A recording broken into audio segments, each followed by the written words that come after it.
Yeah, so I can see there are two people with me, and please comment your name and कहाँ से हो आप?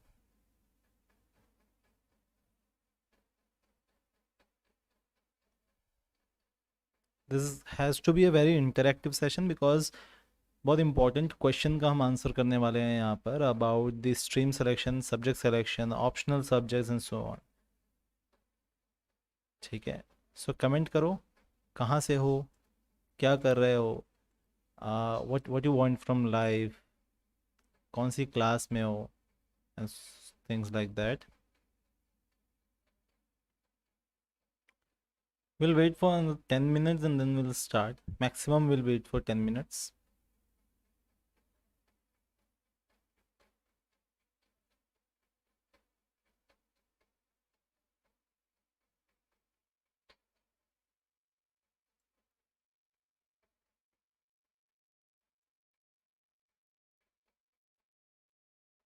Good morning, Soumya.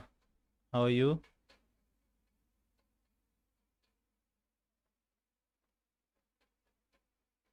Hello Ayush,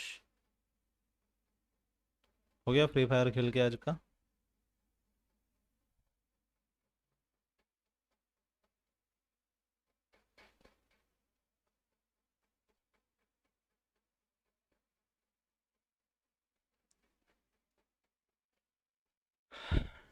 Good. So Soumya, if I'm not wrong, you are from Rajasthan, right?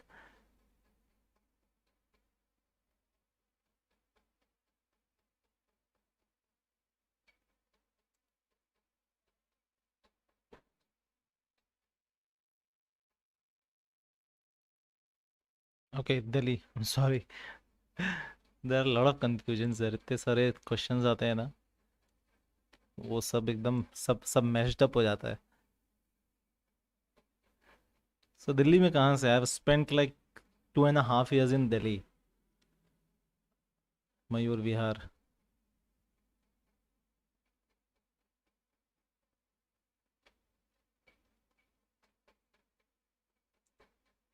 So I did my MBA from Greater Noida JRE School of Management, परी चौक, अगर कभी उस तरफ गए हो तो आप.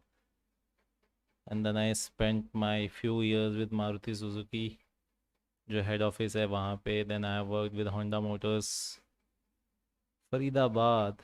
फरीदाबाद में मुझे एक अपॉर्चुनिटी मिली थी बट मैंने ज्वाइन की नहीं थी. तो I got an opportunity from Tata Motors. Tata Motors का हेड ऑफिस है फरीदाबाद में. So in 2013, I got an opportunity to work with Tata Motors, but मेरे पास दूसरी opportunity थी Maruti Suzuki and I thought to go with Maruti. बढ़िया. So there are more people who have joined. So जिसने भी join किया है, I want your name. So comment your name and from where you are, so that we can take things ahead यहाँ से. Good that people are joining. I guess you guys have shared with your friends that there is a session going on for class 11th subject selection, stream and optionals.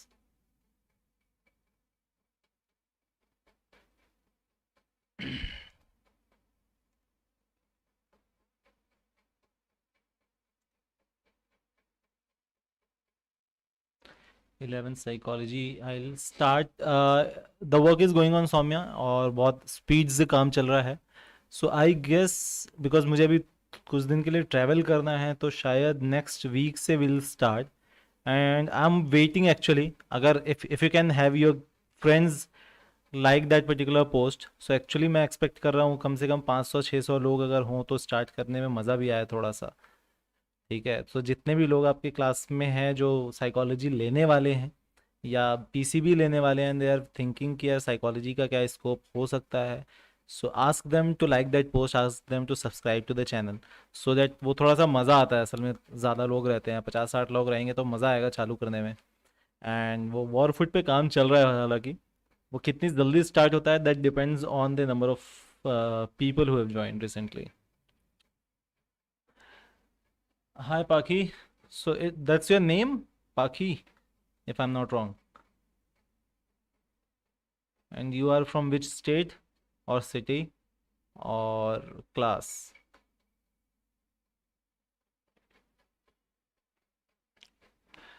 So probably I'm expecting कि psychology की class will start from, let's decide a date यार आज. uh, एक second. So let's start this from 9, 10th of May. So we'll start this from 10th of May, definitely.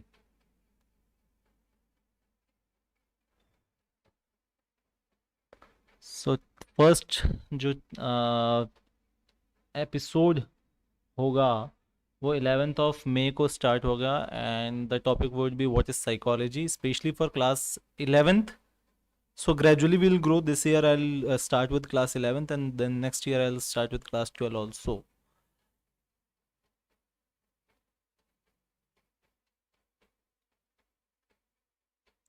तो क्या कर रहे हो यार आप लोग? फटाफट से शेयर करो इसको. Ask your friends to join. इतने ही फ्रेंड है आपके?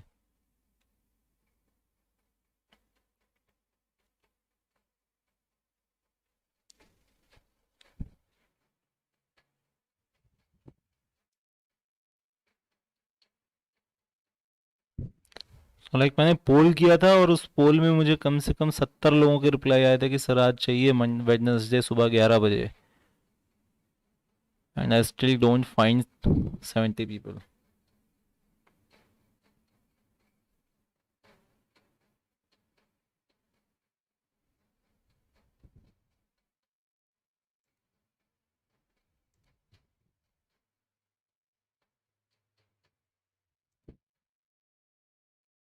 सो स्टार्ट करते हैं, क्वेश्चन से स्टार्ट करते हैं. Okay Saumya, is there any question that you have as per your subject selection, career selection, or something like that? And Paki, if you're still there, if you have any questions regarding the same, you can post it right there in comment.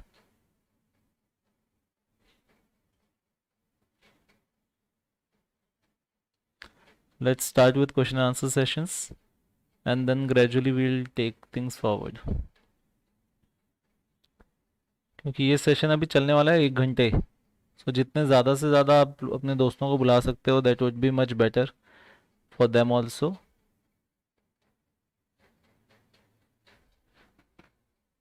About PCM versus commerce plus maths.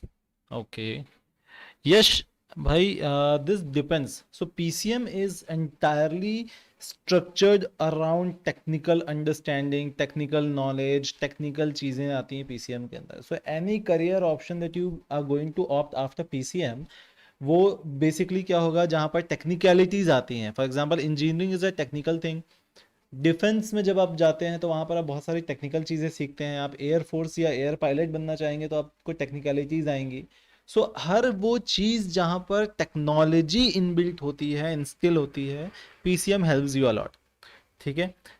PCB जो है उसमें भी होता है, but उसमें medical front पे technology का use होता है. सो एनी मेडिकल फ्रंट में जो भी टेक्नोलॉजीज होती हैं वहाँ पर PCB का काम आता है, but PCM is more into technological aspect. ठीक है. कॉमर्स प्लस मैथ्स जो है वो is entirely different. So commerce plus maths में क्या होता है कि आपका मैथ्स जो रहेगा वो बेसिक स्टैंडर्ड मैथ्स रहेगा. मुझे बहुत कंफ्यूजन होता है स्टैंडर्ड और बेसिक में. ठीक है. सो जो जो सस्ता वाला मैथ्स है वो कॉमर्स के साथ आपको मिलेगा. और उसका फ़ायदा कहाँ पर होगा आपको? उसका फ़ायदा होगा अगर आप किसी प्रोफेशनल कोर्स में जाना चाह रहे हो कॉमर्स के. ठीक है. एग्जाम्पल, आप CA में जाना चाह रहे हो. सो मैथ्स क्या करता है? मैथ्स आपकी एनालिटिकल थिंकिंग को और क्रिटिकल थिंकिंग को इम्प्रूव करता है. ये एनालिटिकल थिंकिंग और क्रिटिकल थिंकिंग कहाँ पर यूज़ होती है? ये जनरली गवर्नमेंट जो आप एग्ज़ाम देते हो वहाँ पर काम आती है. ये काम आती है जब हम CA CS की तैयारी कर रहे होते हैं तब काम आती है. So it will give you a slight edge अगर आपको स्पेसिफिकली कॉमर्स वाले चीज़ में अपना करियर बनाना है. Now is this depends on your interest, your personality, your aptitude, your academics and your affordability. ये 5 फैक्टर होते हैं जो किसी भी करियर में बहुत इंपॉर्टेंट रखते हैं. And this is the right time. अगर आप क्लास 11th में जा रहे हो, एडमिशन ले रहे हो, सो आपको इन चीज़ों का को डिसाइड करना अभी वो बहुत इंपॉर्टेंट टाइम है. पहले तो ये डिसाइड करो कि आपको टेक्निकल फ्रंट पे जाना है या कॉमर्स वाले फ्रंट में या पैसे वाले फ्रंट में जाना है जहाँ पर पैसा मैनेज होता है. Basically commerce is all about managing money. Through different sections of the society. तो अब वो आप इन्वेस्टमेंट के तौर पे कर सकते हो, इकोनॉमिक के तौर पे कर सकते हो, आप गवर्नमेंट के तौर पे कर सकते हो, आप बैंकिंग के तौर पर कर सकते हो। सो जहाँ पर भी पैसा होता है और उसका मैनेजमेंट होता है, that comes basically into commerce. Plus maths जब आप उसमें करते हो तो आपकी एक एनालिटिकल और लॉजिकल रीजनिंग थोड़ी सी इंप्रूव हो जाती है उसमें, और बहुत ज़्यादा उसमें फ़र्क नहीं पड़ता है। हाँ, एक स्लाइट एज ऑब्वियसली मिल जाएगा कि अगर किसी ने फिजिकल एजुकेशन लिया हुआ है और आपने मैथ्स लिया हुआ है तो वो फ़र्क दिख जाएगा आगे चलकर। आज नहीं दिखेगा, 2 साल बाद नहीं दिखेगा, 4 साल बाद दिख जाएगा। समय समय के साथ वो चीज़ें समझ में आ जाती है क्योंकि दिमाग उस तरीके से सोचना स्टार्ट कर देता है। सर आपने क्लियर कर दिया था, ठीक है, मैंने फर्स्ट सेशन में क्लियर हो गया, good, thank you Soumya. So I guess Yash आपका जवाब दे दिया होगा मैंने, and if you are satisfied just type कि सर सेटिस्फाइड, अगर नहीं तो type another question that you have. Anyone else जिसने ज्वाइन किया, if you have any question you can write down in the comment box, and you can share कि एक already stream चल रही है about career and stream selection, so that more people can be get benefited.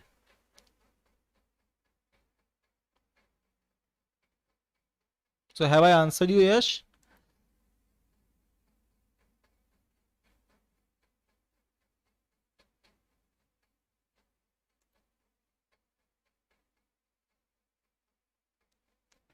How maths in addition will help in commerce?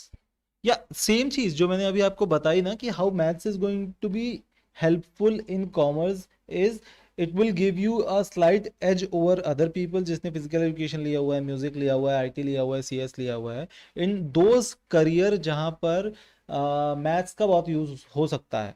बहुत ज़्यादा impactful नहीं होता है, बहुत ज़्यादा चेंज नहीं होता है, तुरंत में नहीं दिखेगा, बट आगे चल के दिखेगा क्योंकि आपकी एनालिटिकल और लॉजिकल रीजनिंग इंप्रूव कर देगा वो। और ये चीज़ें आपको कहाँ काम आएंगी, जब आप गवर्नमेंट जॉब की तैयारी कर रहे हो तब आपको काम आ जाएंगी, अगर आप बैंकिंग की तैयारी कर रहे हो तब आपको काम आ जाएगी। सो वो वहाँ पर आपको हेल्प करेगा। सी एस की अगर आप तैयारी कर रहे हो तब आपको मैथ्स अगर आपने लिया हुआ है स्टैंडर्ड तो आपको काम यूज़ आ जाएगा, वहाँ पर हेल्प कर देगा। So that's how it's different, and that's how वो आपको हेल्प कर सकता है, that's it.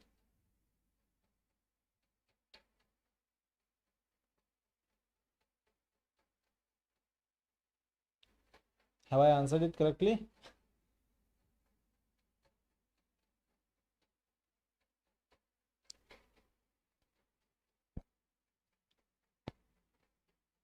Okay, next next next next कौन है?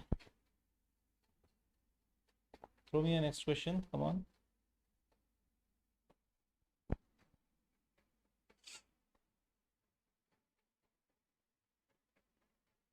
सो यश कहाँ से हो आप? देश के कौन से कोने से आप बिलोंग करते हो? ये करियर सिलेक्शन में ये भी एक बहुत इंपॉर्टेंट पैरामीटर होता है। Generally most of the counsellors miss this point, but मेरे लिए तो बहुत इंपॉर्टेंट है ये। एक क्वेश्चन, अगर हम पीसीबी लेते हैं तो मतलब अब्रॉड कैसे जाने को मिल सकता है?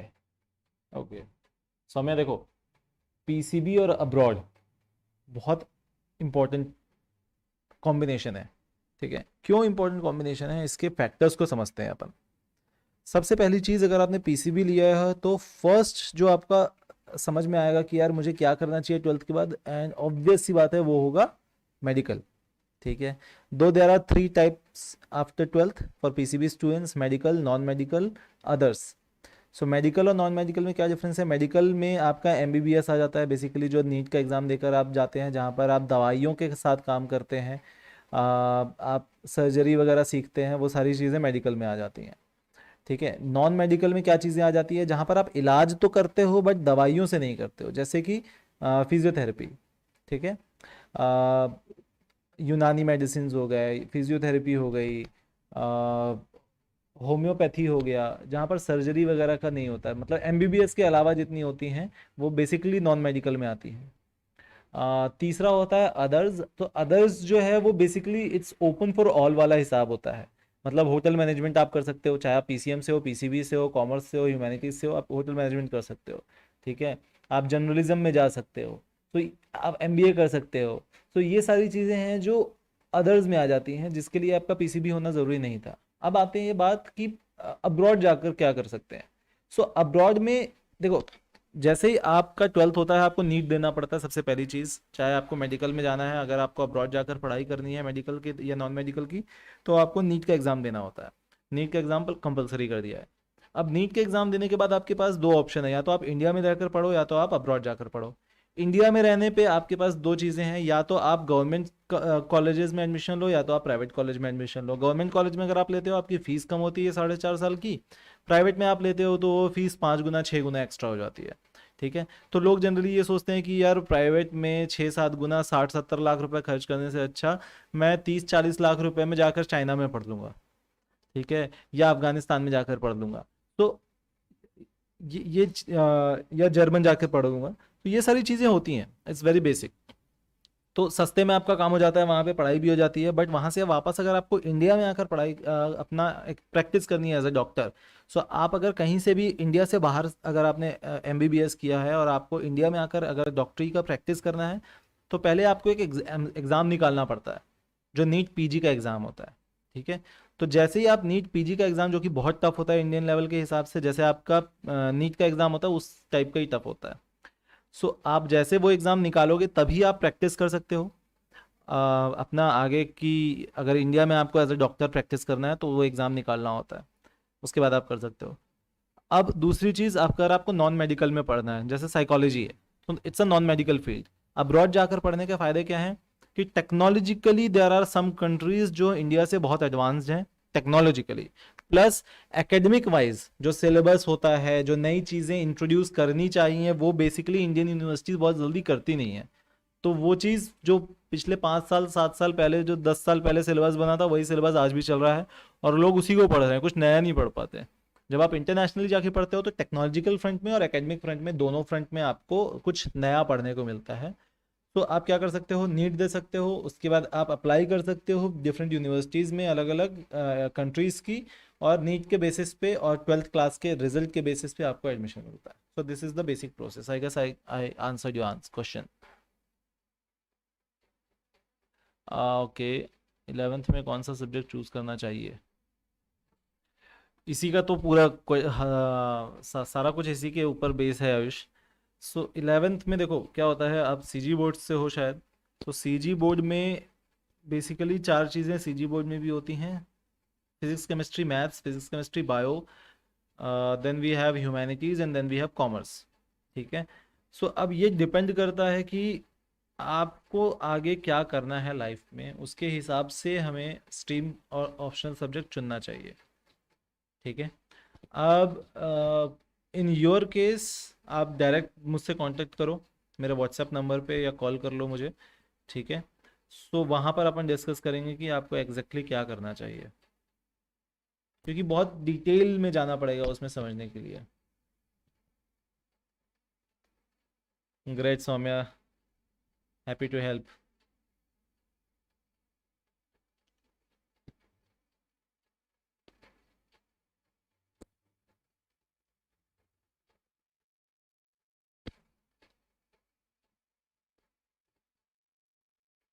Okay, I guess will wait for another half an our.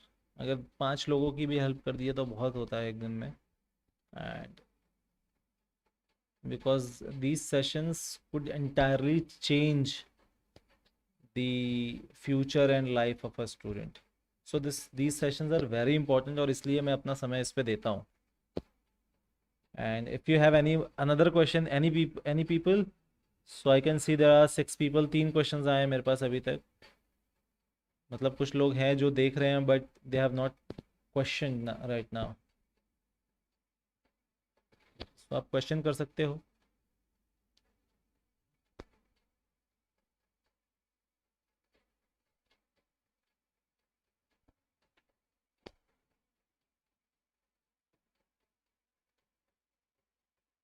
तो सारे क्लास 10th पास हैं यहाँ पर, कौन सी क्लास पास करके आप आए हो अभी, टेल मी। कमेंट करो कौन सी क्लास जस्ट क्लियर की है आपने।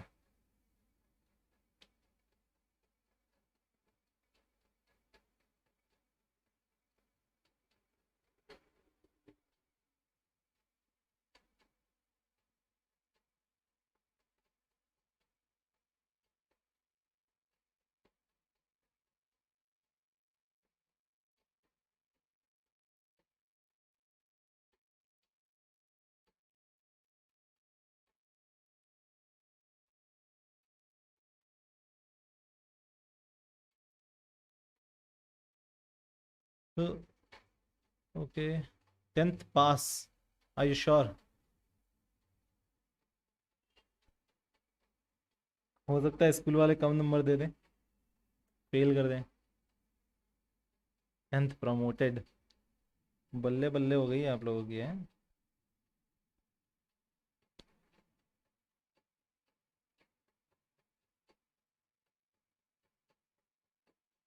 गरिमा Yadav, can you please tell me about this subject psychology in class 11th?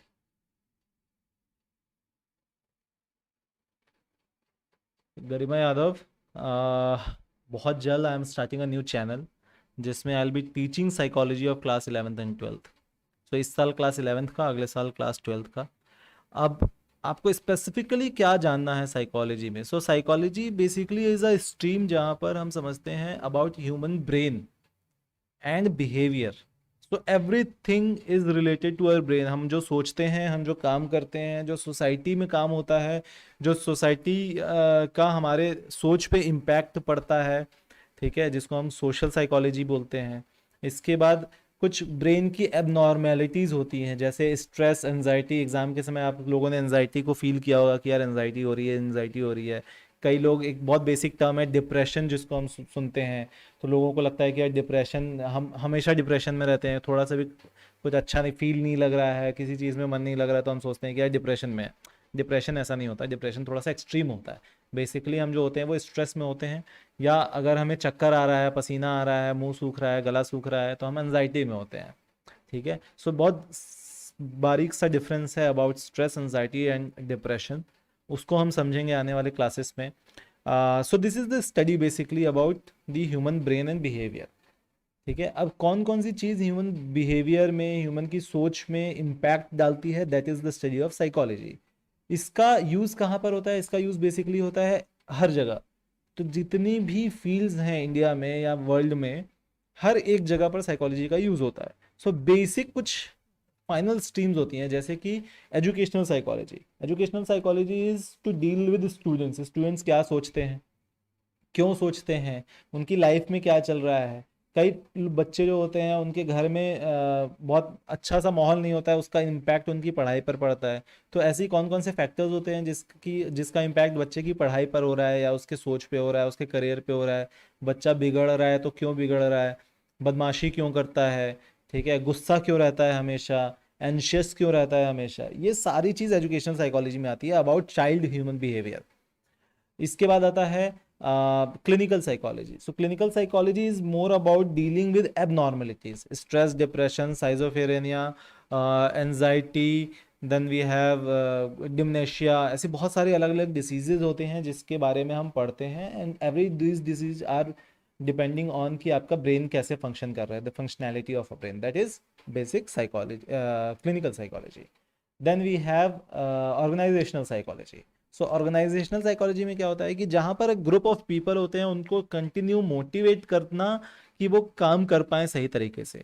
अब क्योंकि जो काम करने आ रहा है किसी इंस्टीट्यूट में, किसी इंडस्ट्री में, किसी ऑर्गेनाइजेशन में, वो भी ह्यूमन है, और उसके लाइफ में भी ऐसी बहुत सारी चीज़ें चल रही होती हैं, चाहे वो फैमिली की तरफ से हो, करियर के रिलेटेड प्रॉब्लम्स हो, आगे क्या करना है मुझे फ्यूचर में, वो ठीक से डिसाइड नहीं कर पा रहा है, और उसका इम्पैक्ट डायरेक्ट और इनडायरेक्ट उसके करंट काम पर पड़ रहा है।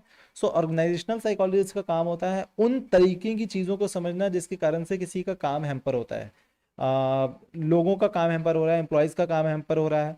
साथ ही साथ में जो मालिक होता है कंपनी का, या जो हायर मैनेजमेंट वाले लोग होते हैं, उनको मोटिवेट करना, उनको बताना कि ये चीज़ें आप करोगे तो शायद चीज़ें चेंज हो जाए।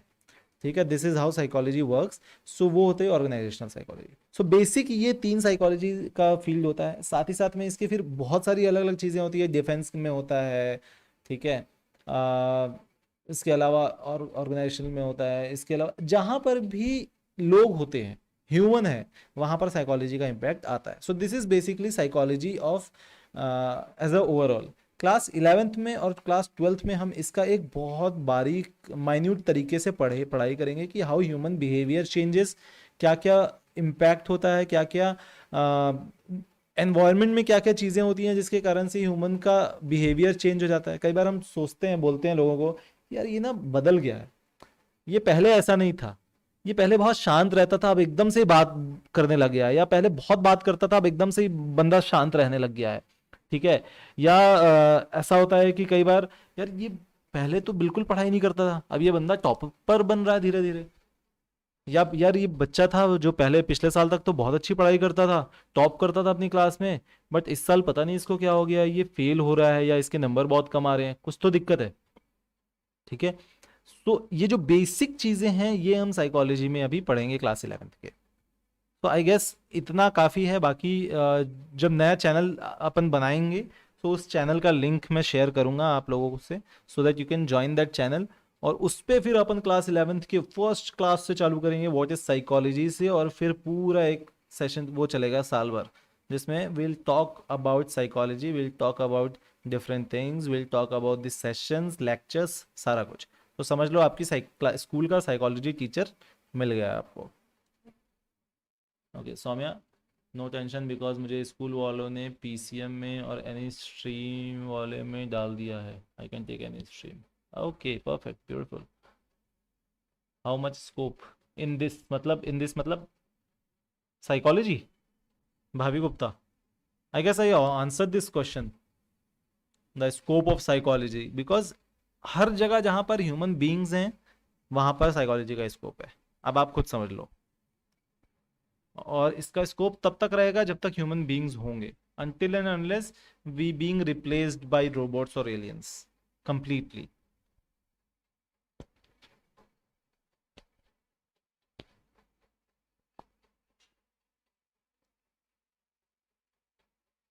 बेटर ऑप्शन साइकोलॉजी ये डिपेंड करता है Garima, this depends on your career goal actually. ये बहुत क्वेश्चन आता है मेरे पास कि सर ये बेटर है कि ये बेटर है, वो बेटर है, सीएस बेटर है, आईपी बेटर है, साइकोलॉजी बेटर है, क्या बेटर है?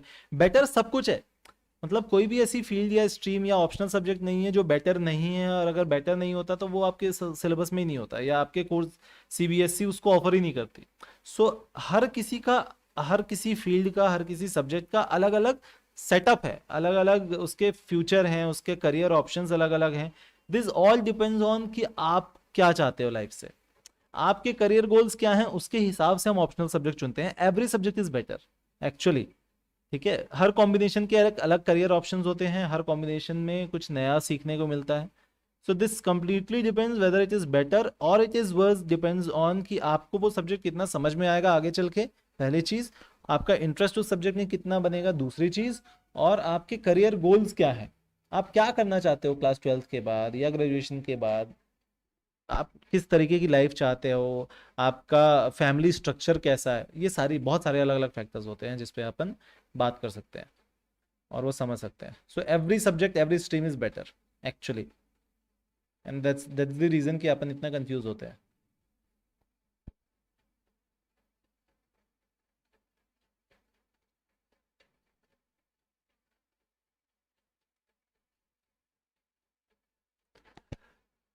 How to get rid of someone memories, because अगर हम उसके बारे में बार बार सोचते हैं और उससे rid ऑफ नहीं हो पा रहे हैं, ऐसा क्यों होता है, इसको स्टॉप कैसे करें?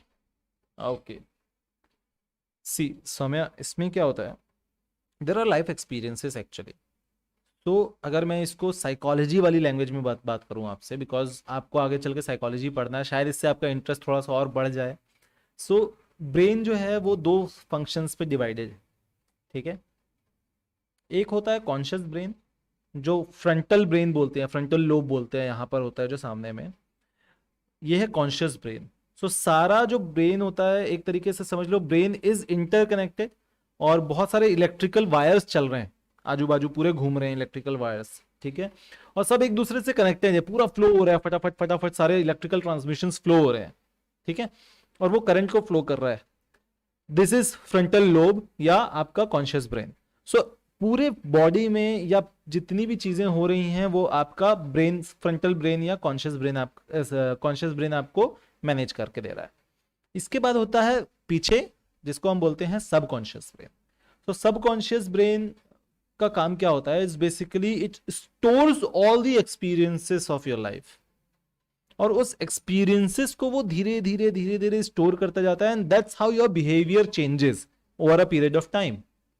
There are lot of practicals इसमें हैं जो आपके कोर्स में भी हैं, विल टॉक ऑन दिस। तो बेसिकली अभी ये समझो कि सबकॉन्शियस ब्रेन में वो चीज़ें स्टोर हो जाती हैं।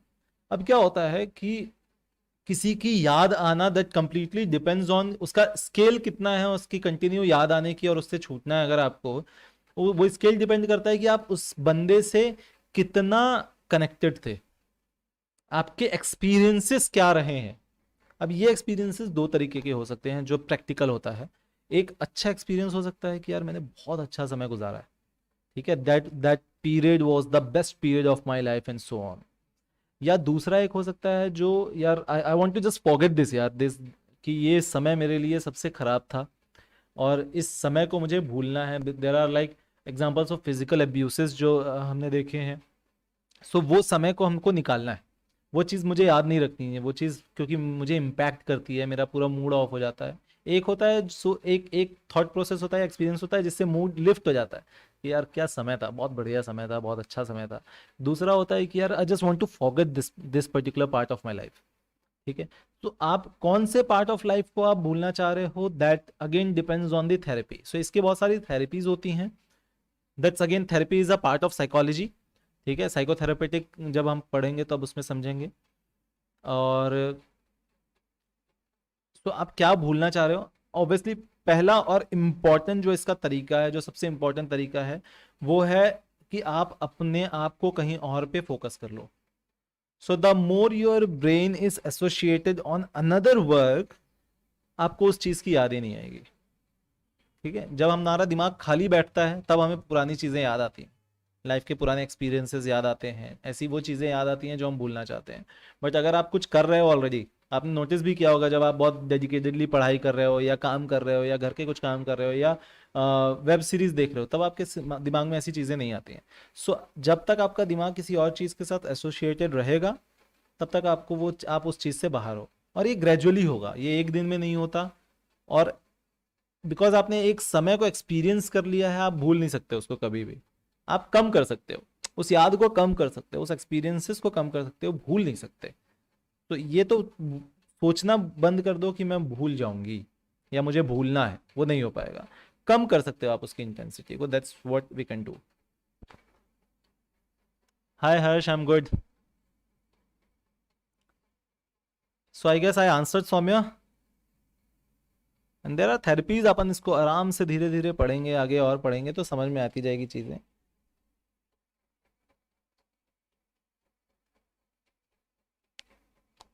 सो जितने लोग लाइव देख रहे हैं, have you liked this particular video? और असल में एनालिटिक्स में हेल्प करता है और वो मैक्सिमम लोगों तक रीच करने में हेल्प करता है, तो फटाक से एक बार लाइक बटन पे क्लिक कर दो तो सही रहेगा। अच्छा पार्ट था, now I want to forget it sir, मैंने ये ट्राई किया है engage in another work but फिर से स्टार्ट हो जाता है। दैट्स ऑब्वियस सौम्य, वो स्टार्ट होगा और उसका ऐसा कोई खास इलाज नहीं है। मैंने बोला ना, इंटेंसिटी आप कम कर सकते हो सिर्फ। सो एक समय आएगा जब आप एकदम अकेले होगे, आप जब सोने जा रहे हो उसके पहले याद आती होगी चीज़ों की, ठीक है। अच्छा लाइफ एक्सपीरियंसेस आपको उस समय याद आता है जब आप अकेले होते हो। सो इंटेंसिटी वो ग्रेजुअली ही डिक्रीज होगी, बट पूरी तरीके से नहीं होगी, पूरी तरीके से कभी नहीं होगी, ये चीज़ आप मान कर चलो, ठीक है। इंटेंसिटी कम हो जाएगी। अगर अभी आपकी पहले 100% इंटेंसिटी थी, अभी धीरे धीरे मान लो 60% आई होगी, बट वो 60% से 20% आने में आपको 2-3 साल और लग जाएंगे। बट उस 2-3 साल में आपको बस ये याद रखना है कि उन एक्सपीरियंसेस को वापस से अपने ऊपर हावी नहीं होने देना है, अगर आप भूलना चाहते हो तो। हाय प्रिया, हरी हरी प्रिया, आई गेस ओके। और बताओ यार, मजा आ रहा है, साइकोलॉजी पे ही बात करते हैं। So what are the life experiences आप लोग जो फेस कर रहे हो?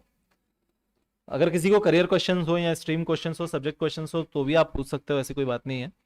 बट साइकोलॉजिकली किस चीज़ की टेंशन है, क्या चीज़ आपको बहुत परेशान करती है, या ऐसी चीज़ें जो आप शेयर करना चाहते हो? Because this is a beautiful platform actually, जहाँ पर हम दिल खोलकर अपनी बात रख सकते हो आप, और कोई आपको जज करने वाला नहीं है, ठीक है। सो मैं आपको जज करूंगा नहीं, पर्सनली मैं आपको जानता नहीं हूँ to be very Frank.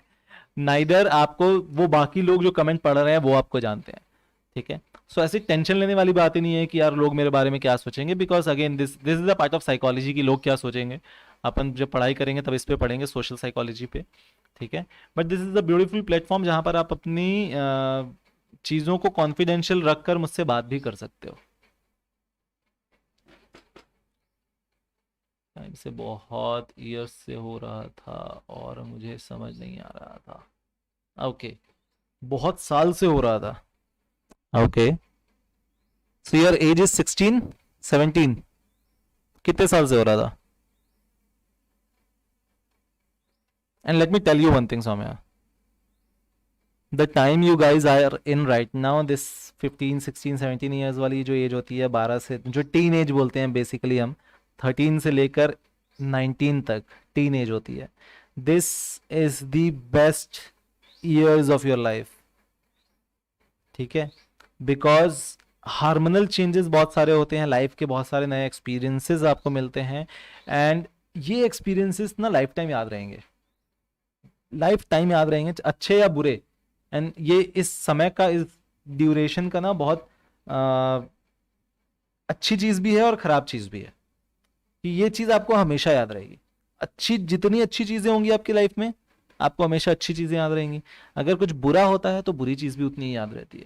So this are the best years of your life, experience it, ठीक है। पढ़ाई वढ़ाई तो होती रहती है यार, पढ़ाई लिखाई से ठीक है, एज अ काउंसलर मुझे बोलना नहीं चाहिए क्योंकि एज अ टीचर मुझे शो करना है अपने आप को, बट पढ़ाई लिखाई होती रहती है और पढ़ाई लिखाई का इम्पैक्ट जो है लाइफ में रहता है एक हद तक, but the experiences that you have in with your life वो ज़्यादा इम्पैक्टफुल होती है, ज़्यादा आपके साथ रहती हैं। So live this period as much as you can, जितनी चीज़ें एक्सप्लोर कर सकते हो, गेट इन टू रिलेशनशिप्स, कोई दिक्कत नहीं है, आराम से, मल्टीपल रिलेशनशिप्स, कोई दिक्कत नहीं है। This will give you some ideas about life. हाँ, बट हैवी मत होने दो ना, ठीक है, हावी मत होने देना, क्योंकि अगर आप उसको उस पर घुस गए, अगर आपने उसको अपने ऊपर हावी होने दे दिया उस एक्सपीरियंसेस को, तो वो आपको फिर आगे चलकर भी तकलीफ देगा। So you'll have to understand कि there is a very thin line between experiencing life और उसको खराब करने, ठीक है। सो उस लाइन को क्रॉस मत करना। आई गेस आप लोग समझ रहे हो कि मैं उस लाइन की का क्या मतलब है। सो जब आप उस लाइन को क्रॉस कर दोगे ना, तो कंप्लीटली चीजें चेंज हो जाती हैं। सो एक्सपीरियंस योर लाइफ, जितना आप एक्सपीरियंस कर सकते हो। कई बार आपको हार्मोनल चेंजेस होंगे, यू विल स्टार्ट फीलिंग कि नहीं यार वो लाइन को क्रॉस कर देते हैं, कर देते हैं, कर देते हैं, बट ट्रस्ट मी, जिस दिन आपने वो लाइन क्रॉस की, थिंग्स विल शैटर कंप्लीटली, वो एकदम से ही खराब हो जाएंगे। सो हर चीज की एक एज होती है। सो जब तक उस एज पे आप ना पहुंच जाओ, तब तक मुझे लगता है कि आपको वो लाइन क्रॉस नहीं करनी चाहिए। क्योंकि ये चीज़, जैसे अभी एग्जाम्पल सौम्या का एग्जाम्पल लेते हैं, शी सेड कि सर कुछ अच्छे एक्सपीरियंसेस थे जो मेरे साथ अभी भी हैं और मैं उसको भूलना चाह रही हूँ पर भूल नहीं पा रही हूँ। दिस विल हैपन अगेन, अगर आपने वो लाइन क्रॉस कर दी तो वो हमेशा के लिए, पूरी लाइफ आपके साथ अटक जाएगा। सो कोशिश करो, जितना एक्सपीरियंस कर सकते हो, जितना एक्सप्लोर कर सकते हो चीज़ों को, रिलेशनशिप्स को, लोगों को, एनवायरमेंट को, जितना घूम सकते हो, बेस्ट पार्ट, घूमो, बिंदास एक्सप्लोर करो। बट अगेन वो जो लाइन है ना, वो बहुत बहुत महीन लाइन है, बहुत पतली सी लाइन है, उसको क्रॉस मत करना। That's my personal experience and जो मैं आपको बताना चाह रहा था। द नेक्स्ट, ओके,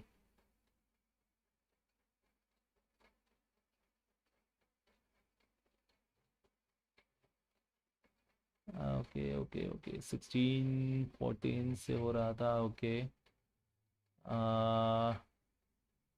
ठीक है। अब आ गया सर, आपने जो बोला ना कि पूरी तरीके से भूल नहीं सकते, that strike me, yes, I am also facing the same thing, I try to forget it by starting to draw since a week. अभी याद आना शुरू हो गया है वापस। एक और प्रैक्टिकल चीज बताता हूँ आप लोगों को, याद भी आएगी, एंड आई अज्यूम कि we are talking about relationships, so याद आएगी ऑब्वियसली, आप भूलना भी चाहोगे, बिकॉज आपके, अब आपको ये लग रहा होगा कि यार पहले लाइफ और करियर बना लेते हैं, तब इन सारी चीज़ों पे समझेंगे और सोचेंगे। ठीक है। और आप कई सारी चीज़ें करोगे उसको भूलने के लिए, आप अपना टाइम इन्वेस्ट करने की कोशिश करोगे। दैट्स अपन इस पे बात करते हैं मल्टीपल रिलेशनशिप्स। सो आप कई चीज़ें भूलने की कोशिश करोगे, आप भूल भी नहीं पाओगे। ठीक है। और आपको लगेगा कि यार क्या हो रहा है मेरे साथ, मैं कितनी भी कोशिश कर लूँ नहीं भूल पा रही हूँ या भूल पा रहा हूँ, and then you will feel कि नहीं, मैं अपने आप को कहीं बिजी कर लेता हूँ शायद भूल जाऊँ। मैं अपने आप को कहीं बिजी कर लेती हूँ शायद भूल जाऊँ। चाहे वो हाउस होल्ड एक्टिविटीज़ हो या पढ़ाई हो, या वो जैसे मूवी नहीं देखा था आपने, वो शादी करके शादी से भाग जाती है, वो ठुकरा के मेरा प्यार मेरा इंतकाम देखेगी, और वो एकदम उसको भूलने के लिए पढ़ाई लिखाई में लग जाता है और आईएएस बन जाता है। लाइफ ऐसी नहीं होती कि वो भूल नहीं सकते। ठीक है। So it's entirely different from life. तो आप ये चीज़ तो पहले ही सोचना भूल जाओ कि मैं कुछ एक्स्ट्रा काम करूंगी तो मैं भूल जाऊंगी। नहीं भूलोगे। ठीक है। इंटेंसिटी कम करना है, वो लाइफ की साल 2 साल 3 साल के साथ ही वो इंटेंसिटी कम होगी। कई बार ऐसा होगा कि एकदम से आप अकेले और आपको मन कर रहा है कि यार मैं चलो मैं बात कर लेती हूँ। आप अपना फ़ोन उठाओगे, आप मैसेज ड्रॉप करोगे, एंड देन आपको लगेगा कि यार चल रिप्लाई आ जाए, रिप्लाई आ जाए, रिप्लाई आ जाए। आपका रिप्लाई अगर आता है तो आपको थोड़ा देर के लिए अच्छा लगेगा, बट वो चीज़ें वापस से रिवाइज स्टार्ट हो जाएंगी। So before you type that message you will need to ask your self, is it worth it? क्या मैं, अगर मैं सच में भूलना चाह रही हूँ तो वो मैसेज मुझे नहीं भेजना है। उसका एक ट्रिक भी है, आप एक फॉल्स नंबर सेव कर सकते हो सेम नाम से, और आप उस फॉल्स नंबर पे जो कि जिसमें कोई डिलीवर नहीं होता है मैसेज, आप उस पर मैसेज डालते रहो अगर आपको कभी मन किया तो। ऐसा नहीं कि रोज ही डाल दे रहे हैं। आप डायरी लिखना भी प्रैक्टिस स्टार्ट कर सकते हो कि कोई भी चीज़ आपके दिमाग में आई कि यार मुझे ये बात करनी थी, यार मुझे बहुत मन कर रहा है बात करने का, बहुत याद आ रही है, आप उस डायरी में लिख लो। व्हाट्सएप की हमें आदत हो गई है, एक फॉल्स नंबर पे व्हाट्सएप बना लो, फॉल्स नंबर पे व्हाट्सएप कर दो। ठीक है। बिकॉज अगर आपको सच में भूलना है तो जिस दिन आपने ये डिसाइड कर लिया है उसके बाद से फिर सब बंद कर देना है। It's more like an addiction. ठीक है। अब एडिक्शन जो है, मैं कल ही एक काउंसलिंग सेशन में बात कर रहा था कि एडिक्शन जो है ना बहुत तरीके के होते हैं। एक एडिक्शन होता है जैसे अल्कोहल का एडिक्शन। ठीक है। आपने आज अल्कोहल लिया, कल तक आपको उसका नशा रहेगा, परसों उतर जाएगा। आपने अगर कोई अनवांटेड सब्सटेंस लिया, आपको उसका नशा जो है 2 दिन 3 दिन 4 दिन रहेगा, फिर उतर जाएगा। बट जो रिलेशनशिप का नशा नशा होता है ना, वो लाइफ टाइम रहता है। तो उसको एक्सपीरियंस करना इज वेरी इंपॉर्टेंट। उससे बाहर निकलना उतना ही important, because that will give you ना, आपको इमोशनली बहुत स्ट्रांग कर देता है जब आप किसी बहुत स्ट्रांग रिलेशनशिप से बाहर आते हो। मैं ये नहीं बोल रहा हूँ कि हर किसी को बाहर आना चाहिए, बट अगर आप बाहर आ जाते हो ना इमोशनली, आप वीक नहीं रहते फिर। एक थोड़ा सा ड्यूरेशन आता है जहां आप एकदम इमोशनली टूट जाओगे, बहुत आपको कुछ चीज़ अच्छी नहीं लगेगी, बहुत रोना आएगा। बट जैसे वो फेज निकल जाएगा ना, 2 महीने 4 महीने 6 महीने में, वो आपको स्ट्रांग बना देगा इमोशनली। उसके बाद आपको कोई इमोशनली आपको ना मॉलेस्ट नहीं कर पाएगा कोई भी। चाहे आप आगे चल के जॉब में जा रहे हो, वहां पर आपका बॉस आपको उल्टी सीधी बातें सुना रहा है, डांट रहा है, आप इमोशनली स्ट्रांग हो चुके हो, आपको फर्क ही नहीं पड़ेगा। यार मैं अपना काम करूंगी, तेरे को जो बोलना है बोल। ठीक है। सो इसलिए मैंने बोला मल्टीपल रिलेशनशिप्स, क्योंकि आपको ना एक्सपीरियंस मिलता है उसमें, जस्ट फॉर एक्सपीरियंस। उसका ये मतलब नहीं है कि आप लड़कों को यूज कर रहे हो obviously. It's for the emotional experiences that you can have. वो आपको लाइफ में बहुत काम आते हैं आगे चल के, मल्टीपल ओकेशंस में, मल्टीपल डोमेन्स में।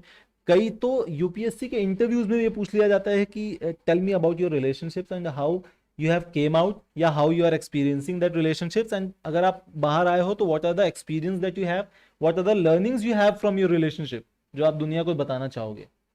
ठीक है। तो ऐसे क्वेश्चंस भी होते हैं यूपीएससी में। It's all about experiencing life to the best way possible.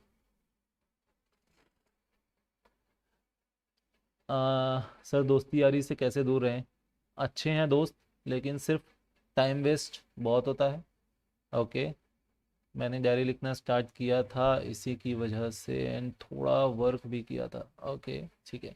प्रतीक सोनी, दोस्ती यारी से कैसे दूर रहा जाए? इट्स वेरी सिंपल यार। फर्स्ट एंड फॉरमोस्ट थिंग आप ये समझो, जितने भी लोग सक्सेसफुल हुए हैं लाइफ में, ठीक है, अगर आप उनकी बायोग्राफी उठाकर देख लो, दे से, एक सिंपल लाइन में अगर मैं उसको डिफाइन करना चाहूं तो दे विल से कि you are an average of 5 people you hang out with. ठीक है, मतलब 5 लोग जिनके साथ आप अपना मैक्सिमम समय बिताते हो, आप उस 5 लोगों का एवरेज हो। तो अगर आप 5 बहुत अच्छे लोग जो अपनी लाइफ में कुछ करना चाहते हैं, जिनका थॉट प्रोसेस बहुत ओपन है, जिनका लाइफ के साथ बहुत सारी चीजें उनको चाहिए, दे वांट सक्सेस, सो आप उस तरफ ऑटोमेटिकली डेविएट हो जाओगे। ठीक है, बट अगर आप ऐसे लोगों के साथ रहते हो जो आपको बोलते हैं अरे यार कुछ नहीं होता, सिगरेट पीने से सब सही होता है, मजा आ जाएगा, ठीक है, या भाई कुछ नहीं होता, आज बैठते हैं दारू पीते हैं, ठीक है, या लड़कियां छेड़ना है बाहर खड़े होके, ठीक है, ऑल दीज थिंग्स जिसका आपके करियर में कोई इंपैक्ट नहीं होने वाला है, अगर ऐसे लोगों के साथ अपना अपना समय बिता रहे हो तो आपकी लाइफ उस तरीके से ही जाएगी, उनका एवरेज बनकर रह जाओगे आप। ठीक है, तो first and foremost thing you need to decide कि आपको क्या चाहिए लाइफ में, और उसके बाद आपको वो 5 लोग चुनने हैं जिनके साथ आपको अपना मैक्सिमम समय बिताना है। और अगर आप ये कर देते हो, सो ऑब्वियस सी बात है कि आप वो फिल्टर लगा लोगे कि भाई इससे मुझे दोस्ती करनी है और इससे नहीं करनी है। ठीक है, दोस्ती आप सबसे रख सकते हो, बट किसके साथ मैक्सिमम टाइम बिताना है that has to be your choice, और यही चॉइस आपकी पूरी लाइफ को गवर्न करती है।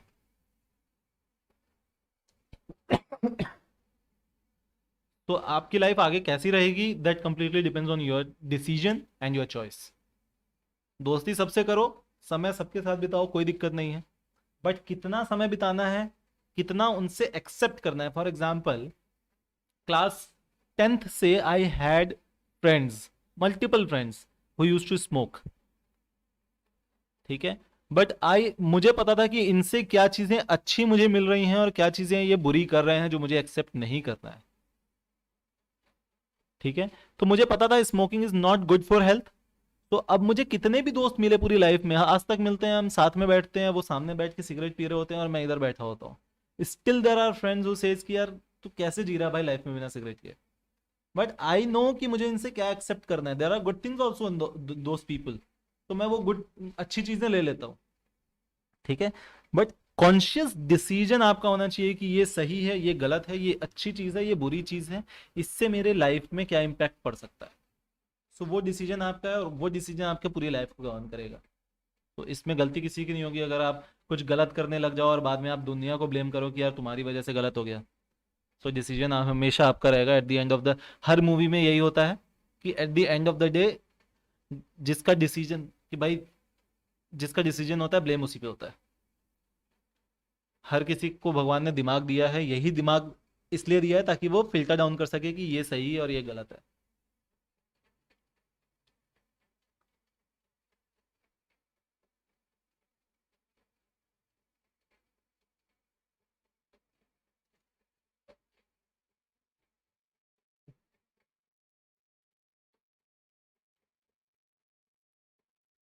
डायरी लिखना is a good thing actually, जब तक वो मम्मी पापा के हाथ ना पड़े।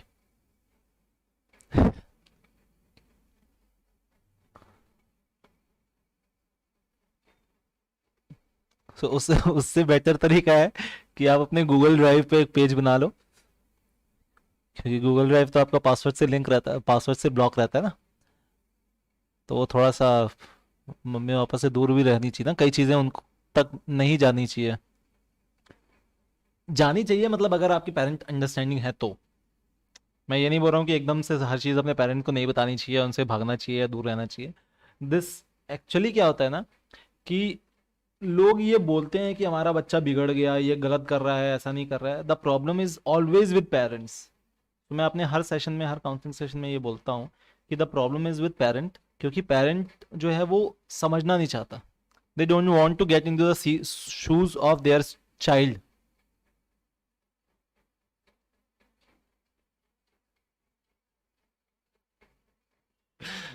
राइट, ठीक है, तो वो मैक्सिमम टाइम ये होता है कि वो गलती माँ बाप की होती है but they don't want to accept it.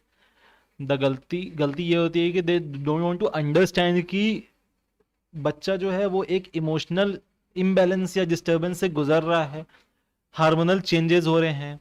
So obvious सी बात है कि ये सारी चीज़ें होंगी। ठीक है, अगर आप उस बच्चे को उतना कंफर्ट देते हो कि वो आकर आपसे अपनी बातें शेयर कर सकता है, तब तो आप उसकी काउंसिल कर पाओगे, तब तो आप उसको बता पाओगे कि क्या सही है और क्या गलत है। At the end of the day decision हमेशा बच्चे का ही होना चाहिए, किसी भी चीज़ में, चाहे वो करियर में हो चाहे वो रिलेशनशिप में हो। There has to be a conscious decision. But ये कई माँ बाप समझते नहीं है, और देन वो फिर ब्लेम करते हैं बच्चे को, और फिर बाद में अगर चीज़ें हाथ से निकल जाती हैं जो उनके हिसाब से हाथ से निकल गई हैं, तब वो फिजिकल अब्यूज, मारपीट, डांटना, वो सारी चीज़ें स्टार्ट कर देते हैं, जो कि ऑब्वियसली बात गलत है। ओके, ठीक है।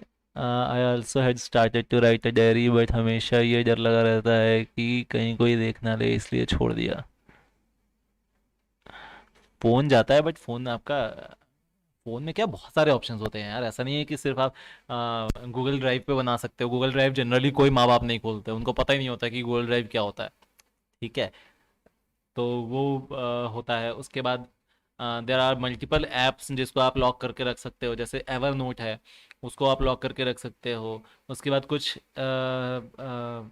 ऐसे भी ऐप्स आते हैं जो ऐप लॉकर टाइप के होते हैं, जहाँ पे आप उन ऐप्स को लॉक करके रख सकते हो। डायरी क्या है ना, फिर भी कभी कभी ना क्या मम्मी लोग को जोश आता है घर साफ करना है। अब घर साफ साफ करना है तो सबसे पहले बच्चों के कमरे साफ करने हैं, उसके बाद खोल खोल के एक एक चीज़ पढ़नी है कि क्या क्या लिखा हुआ है इसमें। हम फंस चुके हैं, इसलिए बता रहा हूँ।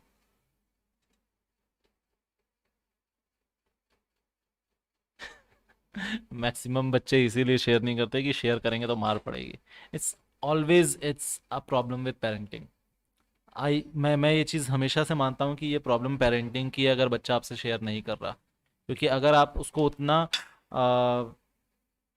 विड्थ दोगे ना, आप उतनी स्पेस दोगे बच्चे को ना, तो बच्चा हमेशा शेयर करेगा। बट अगर बच्चा शेयर नहीं कर रहा है तो ये हमेशा पेरेंट की गलती है।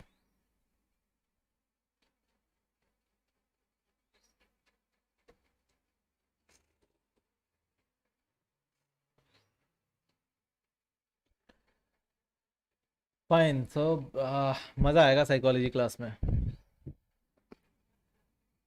सो will take more of experiences.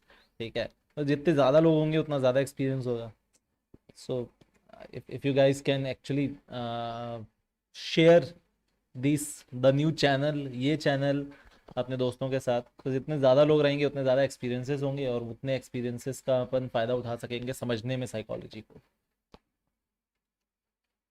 School bag में रहती है, बुक्स के बीच छुपा के। ओके यार, देखो, फिजिकल है ना, फिजिकल फिर भी फंसने के चांसेस में रहते हैं। मुझे नहीं पता how how you are managing, but if you are able to manage, it's good. अगर अगर आप मैनेज कर रहे हो तो बहुत अच्छी बात है। अगर मैनेज नहीं कर पा रहे हो तो देयर आर ऑप्शंस। तो दिस कम्प्लीटली डिपेंड्स ऑन, तो हर चीज़ के बहुत सारे फैक्टर्स होते हैं। एज अ साइकोलॉजिस्ट अपने को हर फैक्टर्स को समझना बहुत ज़रूरी है। ठीक है, तो हो सकता है मेरे हिसाब से चीज़ें अलग हों, आपके हिसाब से अलग हो। मेरे घर पे हो सकता है वो कि मेरी मदर को ऐसी आदत हो कि हर एक कॉपी खोल खोल के देखनी है कि कॉपी में क्या क्या लिखा हुआ है। ठीक है, और जनरली हमारे समय में ना मोबाइल फ़ोन या स्मार्टफोन्स तो गैजेट्स होते नहीं थे उस समय, तो वो कॉपी ज़्यादा यूज़ होती थी, ज़्यादा चेक की जाती थी, और खासकर लास्ट पन्ना। ठीक है, और वो रिजल्ट चेक करने की जो आदत थी ना कि ये आज तो रिजल्ट आया होगा तो ये बैग में छुपा के रखा होगा रिजल्ट, तो वो आदत जो है ना वो कभी कभी कॉपी भी खुलवा देती थी, बैग भी चेक करवा देती थी। तो how you are managing things, it's entirely on you, और आपको ज़्यादा अच्छे से बताइए कि आप कैसे मैनेज कर रहे हो।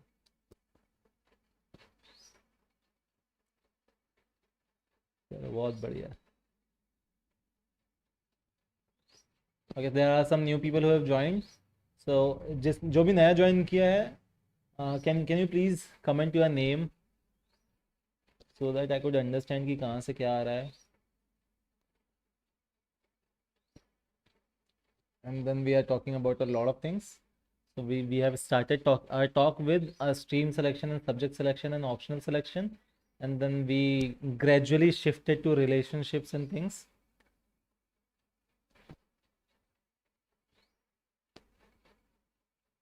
Relationship is the most complex thing in your life.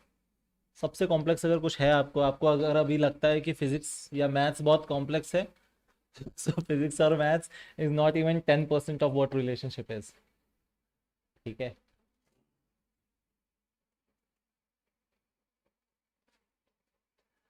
Hello Pushkar.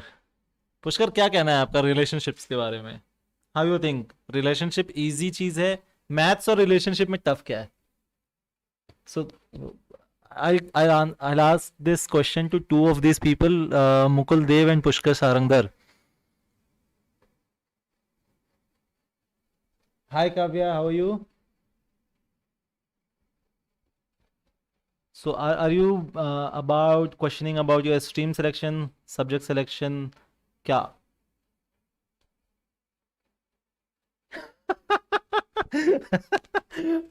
ओ भाई पुष्कर, मैथ्स मैथ्स इतना कॉम्प्लेक्स होता ना भाई, तो लोग गैलरी में नहीं बैठे रहते। ठीक है।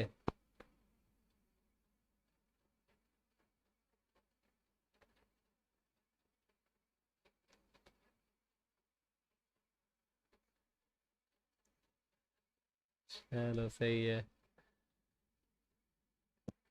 हाँ, रिजल्ट दिखा देना चाहिए। ऐसा ऐसा करना ही नहीं चाहिए कि मम्मी को बैग खोलना पड़े घर में। बहुत मार पड़ती है नहीं तो।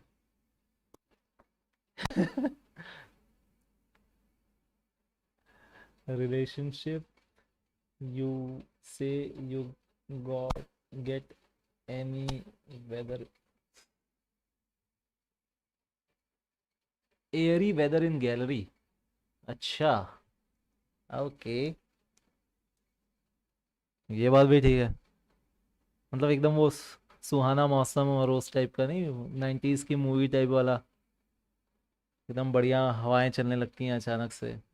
जो आप रिलेशनशिप में होता अलग हवा चलती है, गैलरी में बैठना पड़ता है फिर। It should be a new curriculum I believe. New curriculum यार, उसके लिए तो लाइफ के एक्सपीरियंसेस और जैसा कि उसमें एस्पिरेंट्स, टीवीएफ एस्पिरेंट्स में बोला गया है ना, कि आपको वही सिखा सकता है जिसने लाइफ में फेलियर झेला हो। वो ज़्यादा अच्छे से बता सकता है कि गलती कहाँ नहीं करनी है। So I guess you have all the degree to be a HOD, Mukul.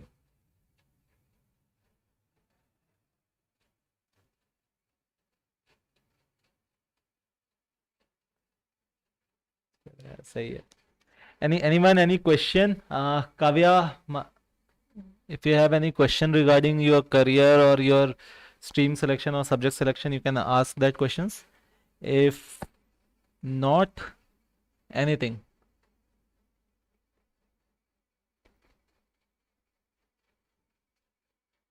So actually I'm starting a new channel जहाँ पर अपन क्लास 11th और 12th की साइकोलॉजी पढ़ाएंगे बेसिकली। और उसको will try to connect with some real life examples, real life scenarios. और will try to understand कि how life goes, how psychology goes, how relationships goes, how things like this happens, और उसके क्या फ़ायदे नुकसान है, वो सारी चीज़ें। And that's the reason why we have started talking about relationships here, so that we can actually understand what psychology is. सो बहुत जल्दी वो चैनल लॉन्च करने वाला हूँ मैं। डेट मैंने शायद ऑलरेडी बता दी है, 10th of May। So 10th of May से अपन स्टार्ट करेंगे the new channel of psychology. And if you want to share with people you can. Should I take commerce in class 11th to prepare for CLAT? Okay, क्या CLAT के लिए commerce मांगता है? Do you know this? To appear for CLAT और to appear for law करने के लिए अपने को कॉमर्स चाहिए या किसी भी स्ट्रीम से कर सकते हैं? टेल मी फर्स्ट काव्या, और एनी वन जिसको भी पता हो इसका आंसर। जैसे हमें पता है इंजीनियरिंग करनी है तो पीसीएम चाहिए, मेडिकल में जाना है तो पीसीबी चाहिए, कॉमर्स चाहिए अगर आपको सीएससीपीटी में जाना है। What about CLAT? आपको क्या लगता है क्लैट के लिए क्या, कौन सा स्ट्रीम लेना चाहिए या ज़रूरी है, मैंडेटरी कौन सा है? ठीक है, बिल्कुल किसी भी स्ट्रीम से आप क्लैट कर सकते हो। अब आप मुझे ये बताओ कि अगर आप कॉमर्स लेकर लॉ पढ़ते हो तो उसका क्या फायदा है, क्या लगता है आपको?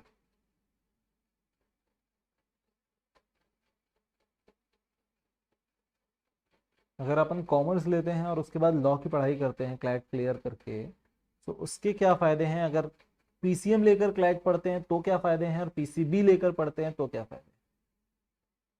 साथ ही साथ में मुझे ये भी बताओ आप कि what are the different type of lawyers you know. तो लॉ जो है ना वो बेसिकली साइकोलॉजी टाइप का स्ट्रीम है, ठीक है, जिसको आप हर इंडस्ट्री में अप्लाई कर सकते हो। हर इंडस्ट्री में लॉ होता है। अगर आप कॉमर्स लेकर पढ़ते हो तो आप बेसिकली कंपनी सेक्रेटरी बनोगे आगे चलकर, ठीक है, या आप स्पेसिफिकली अगर लॉयर बनना चाहते हो तो आप तो किसी से भी कर सकते हो। अगर आपने कॉमर्स प्लस क्लैट किया हुआ है, लॉ किया हुआ है, तो आपको सीएस में ज्यादा फायदा देगा। कंपनी सेक्रेटरी, जहां पर कंपनी को लॉज समझने होते हैं, कंपनी लॉज होते हैं, ठीक है, इंडस्ट्री लॉज होते हैं, गवर्नमेंट लॉज होते हैं। उसके बाद उनको कहाँ कहाँ पर क्या क्या पैसा जमा करना होता है, पैसा निकालना होता है, पैसा किस किस चीज में कंपनी को इन्वेस्ट करना होता है, टैक्सेशन क्या होते हैं कंपनी के, कॉर्पोरेट के, ये सारी चीजें आपको पढ़नी होती हैं उसमें, ठीक है। सो अगर आपको लॉ प्लस कॉमर्स पढ़ना है तब आपके लिए कॉमर्स के साथ क्लैट की प्रिपरेशन करना अच्छा है। अगर आपको इंडस्ट्रियल लॉ पढ़ना है, ठीक है, क्रिमिनल लॉ अगर पढ़ना है, तो आप बेसिकली पीसीएम से या ह्यूमैनिटीज से करोगे तो ज्यादा अच्छा है। क्यों? क्योंकि ह्यूमैनिटीज में आप basic human behaviour, human psychology पढ़ोगे, ठीक है, और उसको आप अप्लाई करोगे क्लैट के साथ, तो आप समझ सकते हो कि भाई जो क्राइम कर रहा है वो क्यों कर रहा है, what is the psychology behind that crime, क्योंकि हर क्राइम के पीछे कुछ ना कुछ बेसिक साइकोलॉजी होती है। कि what made a person murder someone, what made a person to physically abuse someone, ठीक है। तो वो आपको तब समझ में आएगा जब आपने साइकोलॉजी के साथ साथ लॉ पढ़ा है, ठीक है। तो लॉ जो है वो मल्टीपल चीजों के साथ है। आपको किस तरीके का लॉयर बनना है उस पर डिपेंड करता है कि आपको 11th में कौन से सब्जेक्ट या ऑप्शनल के साथ लॉ की तैयारी करनी चाहिए। इसलिए आप कोई भी सब्जेक्ट लेकर लॉ पढ़ सकते हो, कोई भी सब्जेक्ट लेकर साइकोलॉजी पढ़ सकते हो।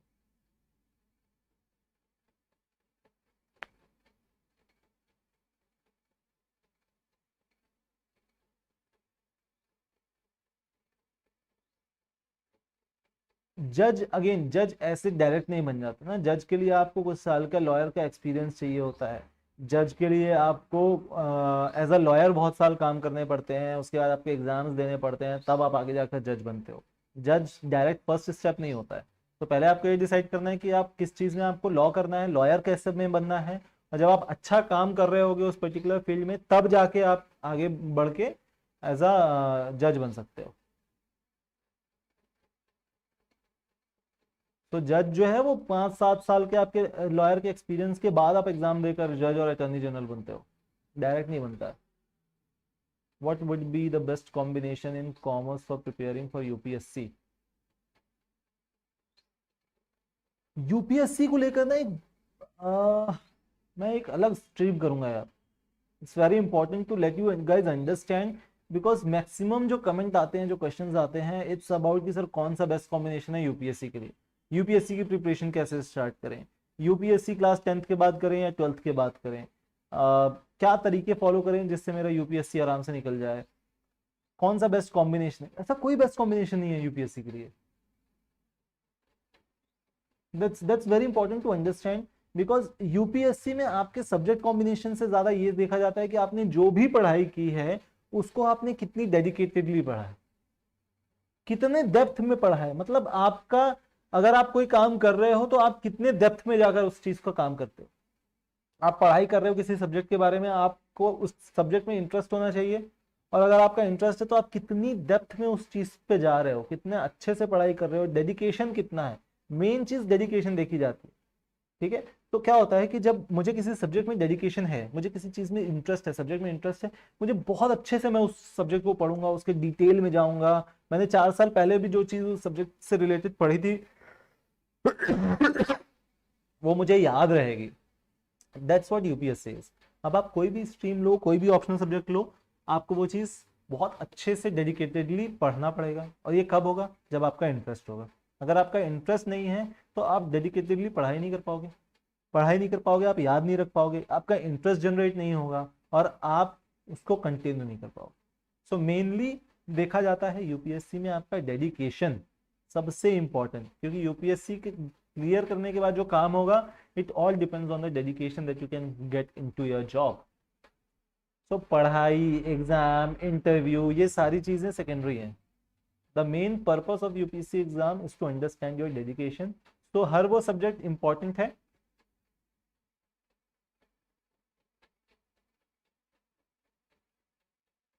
तो हर वो सब्जेक्ट इंपॉर्टेंट है जहां पर आपका इंटरेस्ट होगा, तब आप यूपीएससी क्लियर कर पाओगे। Mayank Pratap Singh is India's youngest judge just after graduation। उसका आप मयंक का एक लाइफ एक्सपीरियंस पढ़ो। तो अगर उसने जज बना है सो ऑब्वियस सी बात है कि there are lot of internship that he has done. ठीक है, सो इंटर्नशिप अगेन काम आती है आपके वर्क एक्सपीरियंस पे। सो ग्रेजुएशन के साथ साथ आपने इंटर्नशिप उसने की है, उसकी जो लॉ की नॉलेज है इट्स मोर देन पार। तो उसका वो इंटरेस्ट बहुत ज्यादा था, और ऐसा नहीं है कि वो उसने क्लास 12th के बाद जज की प्रिपरेशन स्टार्ट की हो सकता है वो क्लास 8 से ही कर रहा हो सकता है उसकी फैमिली में लोग ऑलरेडी लॉयर या जज हो। So that gives you a more understanding about what different laws are और उसका प्रोसेस। तो जब आपका जज का एग्जाम होता है, the reason I asked you to do internship या 4-5 साल 10 साल जॉब करने का is because to get that experience. अगर वो एक्सपीरियंस ऑलरेडी किसी को मिल रहा है और वो जज का एग्जाम निकाल ले रहा है तो इट्स ब्रिलियंट, डन। तो वो जज का एग्जाम तब निकाल पा रहा है जब उसका एक्सपीरियंसेस बहुत अच्छे हैं, उसका सब्जेक्ट में इंटरेस्ट इतना ज्यादा था कि उसने वो सारी पढ़ाई कर ली, वो सारा एक्सपीरियंस ले लिया जो कई लोग 5-7 साल में लेते हैं वर्किंग एज ए लॉयर। ठीक है, so if you have that experience, if you can get those experiences, brilliant, आप सीधा जज का एग्जाम दो और निकल लो। ठीक है, that's how it is. So according to you, a survey or study, what do you think, which sector or field could be a boom for 3 years, 5 years, 10 years down the line? Nice.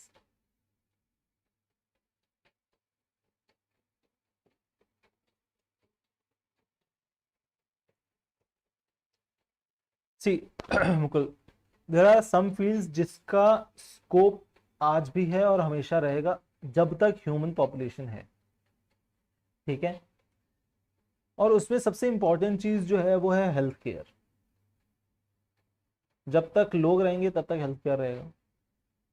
Industrialist जो है वो आते रहेंगे और जाते रहेंगे।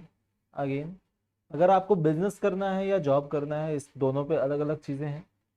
Business अगर आपको करना है तो आपको कुछ बेसिक स्किल्स आपकी रिक्वायरमेंट होनी बहुत जरूरी है, चाहे आपको बिजनेस करना हो या जॉब करना हो। ठीक है, सेक्टर की अगर स्पेसिफिकली हम बात करें, हर वो सेक्टर विच इन्वॉल्व ह्यूमन वो बूम में रहेगा। ठीक है, हाँ, हर वो सेक्टर विच इन्वॉल्व टेक्नोलॉजी, वहां पर थोड़ा सा ह्यूमन रिसोर्स का जरूरत कम पड़ेगा आगे चलकर। चाहे जितनी चीजें ऑटोमेशन हो सकती है वहां पर ह्यूमन पॉपुलेशन की जरूरत कम पड़ जाएगी। ठीक है, सो पहले अगर खेत जोतने के लिए 50 लोग चाहिए होते थे, आज सिर्फ 2 ट्रैक्टर चाहिए होते हैं या 1 ट्रैक्टर चाहिए होता है। ठीक है, मशीन्स होती हैं। तो हर वो चीज जहां पर टेक्नोलॉजी को रिप्लेस ह्यूमन बींग्स, उसका धीरे धीरे आने वाले समय में कम होता जाएगा। एआई जो है, आर्टिफिशियल इंटेलिजेंस, उसका स्कोप बहुत ज्यादा है आने वाले समय में। मशीन लर्निंग का स्कोप बहुत ज्यादा है आने वाले समय में। साइकोथेरेपी, साइकोलॉजी का स्कोप बहुत ज्यादा है। फिजियोथेरेपी का स्कोप बहुत ज्यादा है। ठीक है, बिकॉज ऑफ दी जो जो हम कर एनवायरनमेंट में जी रहे हैं, जिस तरीके का लाइफस्टाइल हम जी रहे हैं, फिजियोथेरेपी की रिक्वायरमेंट बहुत ज़्यादा होगी। साथ ही साथ में आप फूड टेक्नोलॉजी की रिक्वायरमेंट बहुत ज़्यादा होगी। बिकॉज पहले क्या होता था, एक जॉइंट फैमिली होती थी, तो जॉइंट फैमिली में सारी चीज़ें होती थी। लोग गेहूं लेते थे, उसको धोकर पिसवाते थे। आज लोग डायरेक्ट जो है वो आटा ले रहे हैं। ठीक है, लोग पहले घर में सेवैयां बनाते थे, अब वो सेवैयां जाकर मार्केट से खरीद कर ला रहे हैं। ठीक है, it's all because of the nuclear family. क्योंकि पुराने लोग जो ये काम करते थे, अचार बनाने वाला काम जो पुराने लोग करते थे, वो अब नहीं है। ठीक है, तो हमारी दादियां अगर अचार बनाती थी, हमारी मम्मियां अगर थोड़ा बहुत बनाती हैं, तो वो परसेंटेज धीरे धीरे कम होता जाएगा। ठीक है, तो फूड टेक्नोलॉजी, जहां पर टेक्नोलॉजी यूज होता है, वहां पर आपको आपको देखने को मिलेगा कि अगर स्कोप बहुत अच्छा होगा आगे चलकर। और स्कोप कहाँ पर नहीं होगा, जहां पर ह्यूमन इंटरेक्शन को टेक्नोलॉजी रिप्लेस कर सकती है। एज अ ह्यूमन बीइंग अगर आपको सरवाइव करना है तो वन एंड ओनली थिंग जो आपको देखना है कि what are the different skills that you can learn, और वो स्किल्स जो बहुत जल्दी शायद टेक्नोलॉजी रिप्लेस ना कर सके। ठीक है, सो कितनी भी टेक्नोलॉजी आ जाए, ह्यूमन बीइंग को रिप्लेस करना थोड़ा सा मुश्किल है जब तक वो ऑटोमेशन ना हो पाए। फॉर एग्जाम्पल, आपको किसी को गाइडेंस देना है, तो गाइडेंस कहाँ से आएगा? आपकी लाइफ के एक्सपीरियंसेस से आएगा। आपने लाइफ में कितने एक्सपीरियंसेस किए हैं। गाइडेंस आप कैसे दे पाओगे? जब आपने खुद गलतियां की हैं तब आप गाइड कर पाओगे कि यार ये वाले रास्ते पे मत चलो, ये रास्ता खराब है। एआई इस चीज को करने में बहुत समय लगेगा। ठीक है, सो अगर आप अपने आप को नॉन रिप्लेसेबल एसेट बना पाते हो, मल्टीपल चीजें अगर आपको आती हैं तब आप नॉन रिप्लेसेबल हो। अगर आपको सिंगल एक चीज आती है और उस चीज पे आप डिपेंडेंट हो, टेक्नोलॉजी ऐसे उसको चेंज कर देगी। Education obviously is a sector जो हमेशा रहने वाला है। तो if you are into an education sector और आप सर्वाइव कर जाते हो initial 6-7 years, so you will be in the market. तो एजुकेशन बहुत लंबा चलेगा अगर आप चला पाए तो। ऑब्वियसली आपके वहां पे स्किल्स यूज होंगी।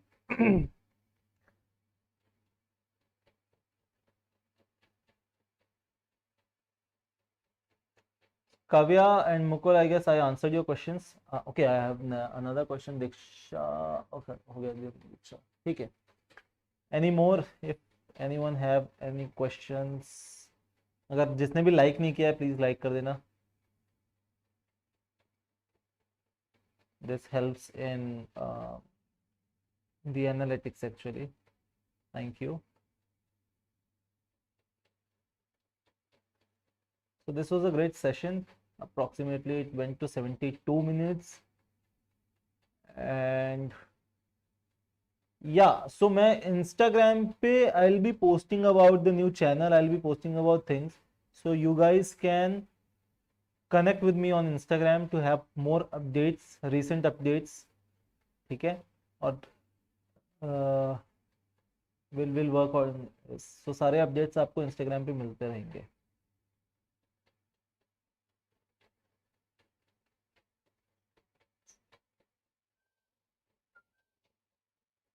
Okay, so if anyone have any question, you can post the question right now. Or you can just comment tata bye bye and we'll sign out.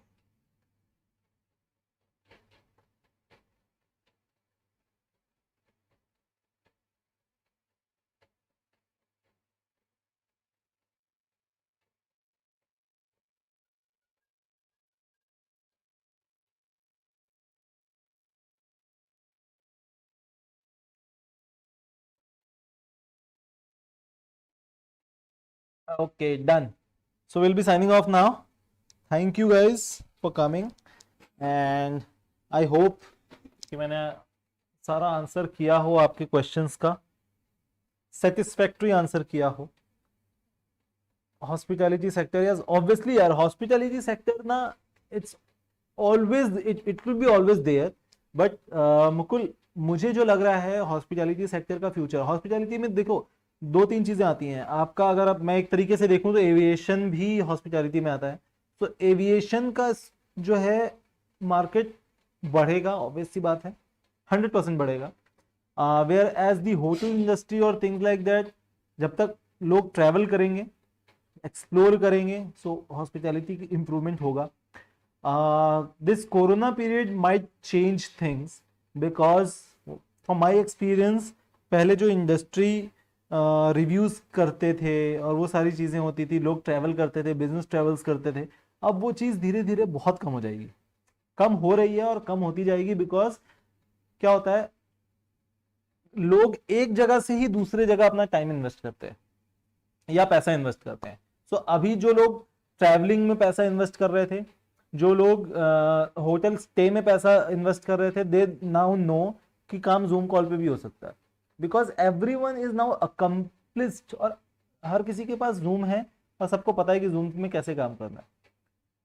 तो rather than I go to somewhere वहां जाने का खर्चा, आने जाने का खर्चा, time का वेस्टेज, पैसे का वेस्टेज, वो सारी चीजों को अगर मैं रोक लूँ तो मेरा जूम पे कॉल काम हो जाएगा। तो मैं जूम पे सारी चीजें कर सकता हूँ।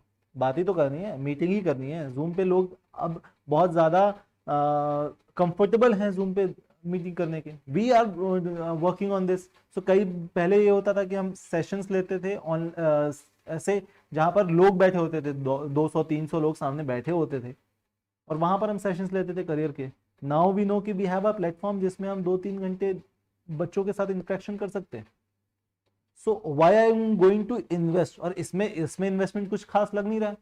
जबकि अगर मैं लाइव सेशन करता हूँ कहीं बच्चों के साथ, कुछ वेबिनार्स सेमिनार्स करता हूँ, तो खर्चे बहुत होते हैं। यहाँ पर खर्चे नहीं है। ठीक है, तो वो चीजें थोड़ी सी मुझे लगता है कि इम्पैक्ट करेंगी जो बिजनेस ट्रेवल्स हैं। ऑब्वियसली सब कुछ चीजें जो है वो रिप्लेसेबल नहीं है। बिजनेस ट्रेवल्स में भी कई चीजें रिप्लेसेबल नहीं है। अब अगर मुझे किसी मिनिस्टर से मिलना है तो ऑब्वियसली ये बात है कि वो काम जूम पे तो नहीं हो सकता। ठीक है, so significantly it will drop. On the other hand, जहां पर हम इवेंट मैनेजमेंट की बात करते हैं, तो वो तो जैसा है वो वैसे ही रहेगा और धीरे धीरे बढ़ेगा। क्यों? क्योंकि लोग आ, आज भी शादियां धूमधाम से ही करना चाहते हैं। ठीक है, अभी लोगों के पास ऑप्शन है कि यार, जो शादी में आप 10 लाख रुपए खर्च करके आप शादी करने वाले थे, वो शादी आपकी 50,000 रुपए में अभी हो जा रही है लॉकडाउन के इफेक्ट पे। ठीक है, तो शायद अगर मेरी शादी नहीं हुई होती तो I would have taken this advantage of this time कि यार फटाफट से शादी कर लेते हैं, लोगों को नहीं भी बुलाएंगे तो लोग ये सोच बोल देंगे कि भैया कोरोना पीरियड था, कैसे बुलाते हैं। अगर आप फोन भी करके बुलाओगे लोगों को तो लोग बोलेंगे कि यार एक काम करो ना भैया, आप अपना कर लो शादी वादी, अपन देख लेंगे बाद में। ठीक है, तो आपका खर्चा जो है सिग्निफिकेंटली कम हो गया है। बट जैसे ही ये चीजें वापस नॉर्मल होंगी, लोगों को फिर लोग दिखाना होगा। सो वो जब तक दिखावा रहेगा तब तक इवेंट मैनेजमेंट वाला काम चलेगा।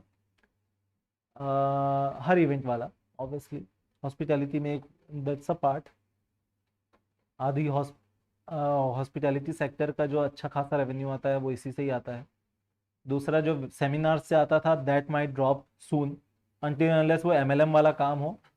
ठीक है, तो एमएलएम वाला काम तो चलता ही रहेगा, उसमें वो सेमिनार्स भी होते रहेंगे, वो webinars can not replace. Training sessions जो हैं वेबिनार्स कैन रिप्लेस। बेसिक चीजें कुछ चीजें रिप्लेस कर सकता है, that's it I guess.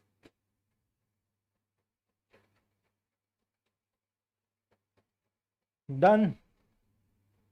Anything else guys, or shall we just wind up? It's okay. Diksha, I'm scared if I lose interest in my current dream job or course because I was interested in banking first, then I changed to law and now I'm thinking of IFS. My God, Diksha, beautiful question. Beautiful question, and the most relevant question a student should ask. I guess जितने भी लोग अभी तक इस stream में थे, this is the most relevant question I have. और ये क्वेश्चन हर किसी का होना चाहिए। ठीक है, so basic human psychology what we say, generally जब हम छोटे बच्चे होते हैं, ठीक है, एंड पीपल आस्क मी कि यार बड़े होकर क्या करना है। हमने ऐसे ऊपर देखा और ऊपर आसमान में एक एरोप्लेन जा रही है, आई से कि यार मुझे पायलट बनना है। ठीक है, कुछ दिन हुआ, हम गए एक मूवी देखने। ठीक है, उस मूवी में बहुत एक्शन सीन हो रहा है, फॉर एग्जाम्पल धूम देखने गए, खूब एक्शन सीन हो रहा है, और हम बाहर निकल के बोल रहे हैं कि यार मुझे यहाँ या तो राइडर बाइक रेसर बनना है या तो मुझे पुलिस में जाना है। फिर कुछ समय निकला, फिर हमने देखा कि हमने फॉर एग्जांपल हमने एस्पिरेंट देख लिया, यूपीएससी एस्पिरेंट जो टीवीएफ का अभी चल रहा है। उसको देख के बाद हमें लगा कि यार नहीं यार, लाइफ तो यूपीएससी वालों की होती है, आईएएस ऑफिसर की होती है, अब मुझे यूपीएससी करना है, आईएएस बनना है। Why parents still ask you to do engineering and medical after so much failures out there as an example is because they have experienced कि यार डॉक्टर एक बार बन गया, एक बार डॉक्टरी की डिग्री हाथ में आ गई, उसके बाद तो लाइफ चांदी चांदी है। इंजीनियर एक बार इंजीनियर बन गया तो सोसाइटी में ये बोलने को मिल जाएगा कि यार engineering is a best degree. या कलेक्टर, हमारा बेटा बेटी कलेक्टर है, उससे ज्यादा अच्छा क्या होगा बोलने में। ठीक है, so this is how life is. और लाइफ में हमेशा ये चीज रहेगी ही कि ये नहीं तो ये। यार इससे अच्छा तो मैं ये कर लेता। फॉर एग्जाम्पल, आप किसी भी बिजनेसमैन से पूछो, 99% बिजनेसमैन आपको ये बोलेगा कि यार job is a better option, job करना चाहिए। बिजनेस में ना बहुत प्रेशर है, बहुत चीजें सोचनी पड़ती हैं, पैसा कहाँ से लाएं, लोगों की सैलरी कहाँ से दें, बिजनेस नहीं आ रहा है, लोगों को काम क्या करवाएं, कैसे करवाएं, एंड थिंग्स लाइक दैट। आप एक जॉब वाले से पूछ लो, वो बोलेगा कि यार भाई मैं परेशान हो गया हूँ, मेरा बॉस मेरे को परेशान करता रहता है, जॉब की कोई सिक्योरिटी नहीं है, इससे अच्छा तो अपना काम होना चाहिए था यार, बिजनेस होता तो मजा आ जाता। ठीक है। आप किसी शादीशुदा आदमी से पूछो तो वो बोलेगा कि यार कोई और होती तो अच्छा होता। सो that's how it is. So 99% of a human population is not satisfied with what they have, and that's entirely, यही चीज आती है आपका जब हम करियर की बात करते हैं, करियर सिलेक्शन की बात करते हैं।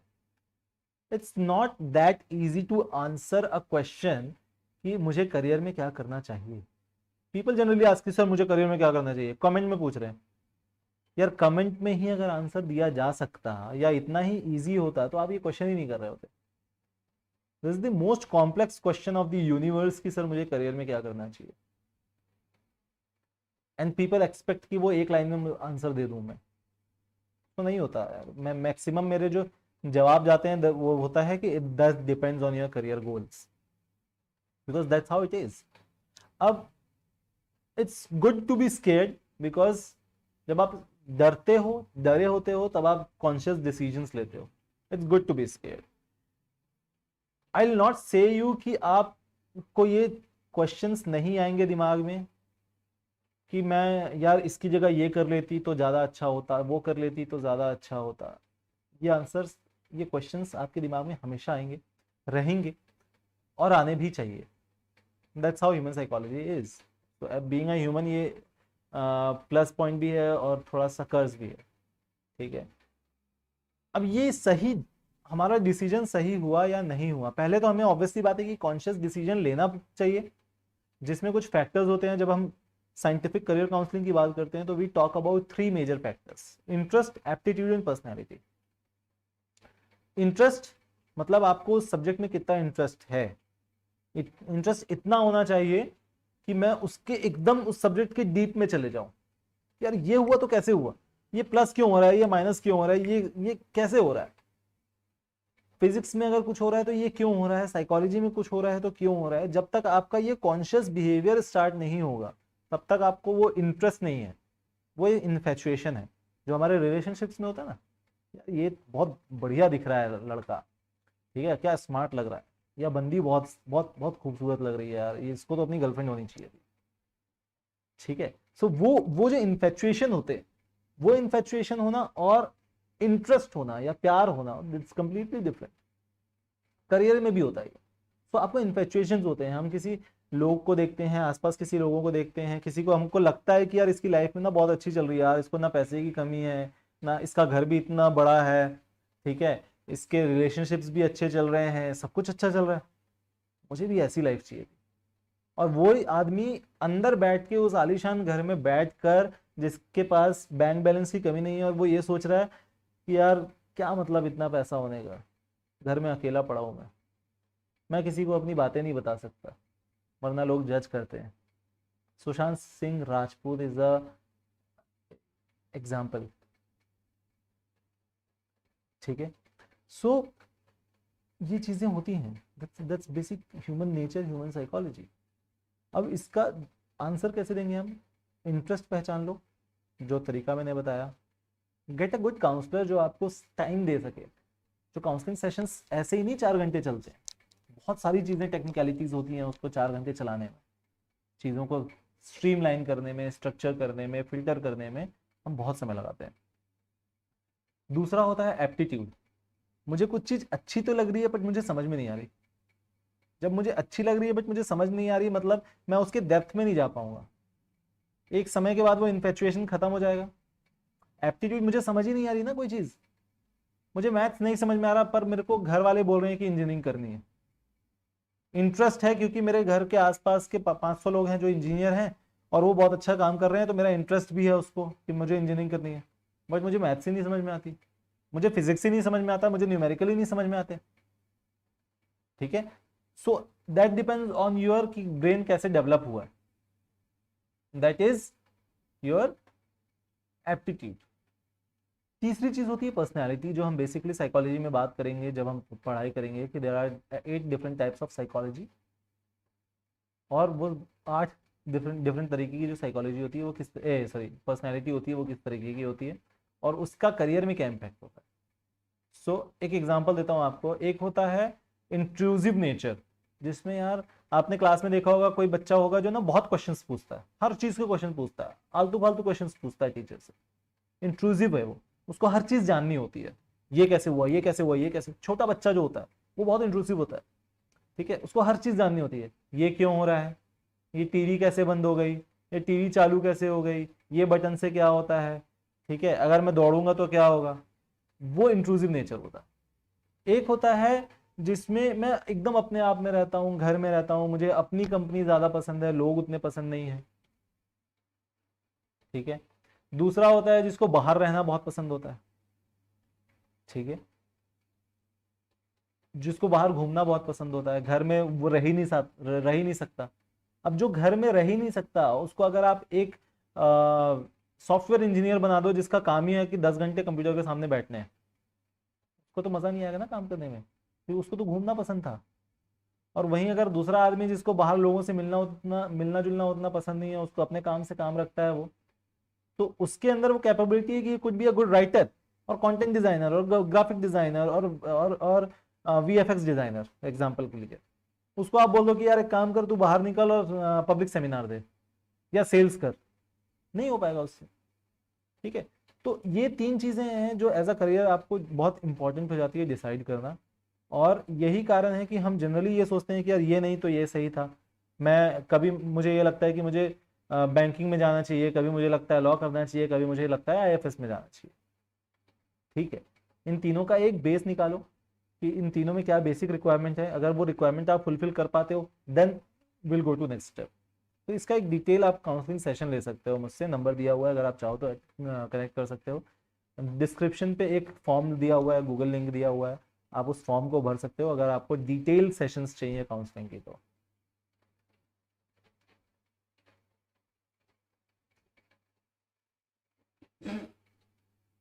नीलम Devi, hi Neelam, how are you, question पूछो, what's your question, I would love to answer. See this happens जब आपको ना किसी चीज में इंटरेस्ट होता है, आपका मन होता है ना किसी चीज में काम करने का, this happens. It's already been 90 minutes, 1.5 घंटे हो गए हैं, बट स्टिल फील कि यार अभी तो चलेगा आराम से, कोई दिक्कत नहीं है, ठीक है। That's what interest drives you. और वही अगर इंटरेस्ट नहीं होता तो क्या होता, अरे यार 15 मिनट हो गए, 20 मिनट हो गए, लोग नहीं आ रहे, 6-7 लोग देख रहे हैं, छोड़ो यार बंद करो। बट माई पर्सपेक्टिव है 6-7 लोग भी आ रहे हैं, ठीक है चलेगा, कोई दिक्कत नहीं, 6-7 लोगों की तो लाइफ चेंज हो रही है, थॉट प्रोसेस चेंज हो रहा है, I am happy with it, ठीक है। That's what interest ask you.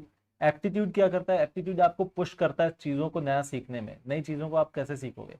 Example, I don't have a teaching experience, ठीक है, बट आई वॉन्ट टू, तो ये होता है एप्टीट्यूड में, इंटरेस्ट से कि यार मजा आएगा, चलो कुछ नया करके देखते हैं, ठीक है। पर्सनैलिटी, मुझे बहुत ज़्यादा, मैं घूमता नहीं हूँ, मुझे नहीं पसंद है उतना घूमना, काम के कारण मैं बहुत घूमता भी हूँ, ऐसा नहीं है कि मैं घर पे ही रहता हूँ, बट मैं मैक्सिमम टाइम अपना इस ऑफिस में ही बिताता हूँ, so that I can give more time to myself, I can give more time to the job I am doing, the more work I can do, ठीक है। सो ये सारी चीज़ें होती हैं, अगर आपको इंटरेस्ट, पर्सनैलिटी, एप्टीट्यूड है तो you find reasons, you find resources to deal with. तो जितनी भी चीज़ें आप मेरे यूट्यूब चैनल पर देख रहे हो, I do it myself. तो from graphic designing to content designing सारा कुछ मैं खुद करता हूँ, and I have learn this from YouTube. सारे वीडियो एडिटिंग से लेकर ग्राफिक डिजाइनिंग सब कुछ यूट्यूब से सीखा है, it's because of the interest, मुझे मज़ा आता था कंटेंट डिजाइनिंग में, सीख लिया। अब मुझे उसके लिए कोई कोर्स करना नहीं पड़ा, कोई पैसे खर्च करने नहीं पड़े, जो इंटरनेट का पैसा लगता है वही लगता है, वो तो वैसे भी लगता है, घर पे टीवी चलता है तो वो वैसे भी लगना ही है, ठीक है। Okay Mukul, what if anyone wants to make his career in acting और films, what should be smart way to get success because of so much of competition with the star kids, those who already been in the same fraternity. तो मुकुल, अगर आप लोगों के comment पढ़ते होगे in most in terms of the people who are making it big on the big screen, they will say you कि star kids को एक फिल्म दो फिल्म मिल सकती है being a star kid, but अगर उसमें वो टैलेंट नहीं है तो वो वहां पे ड्रॉप हो जाता है. द प्राइम एग्जाम्पल, और अगर आप देखो अभिषेक बच्चन का career, now he is doing good job because वो एक्सपीरियंस आ गया है पिछले कुछ सालों में.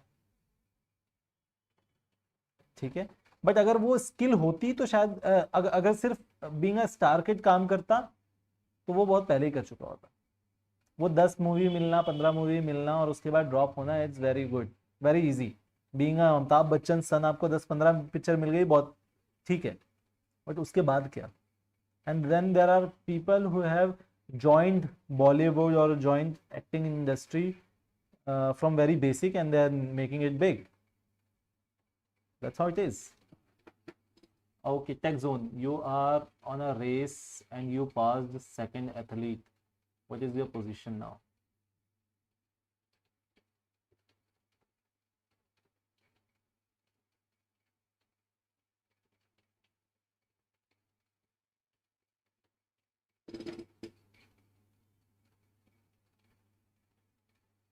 I'll skip this Tech Zone. I don't want to make fool of myself.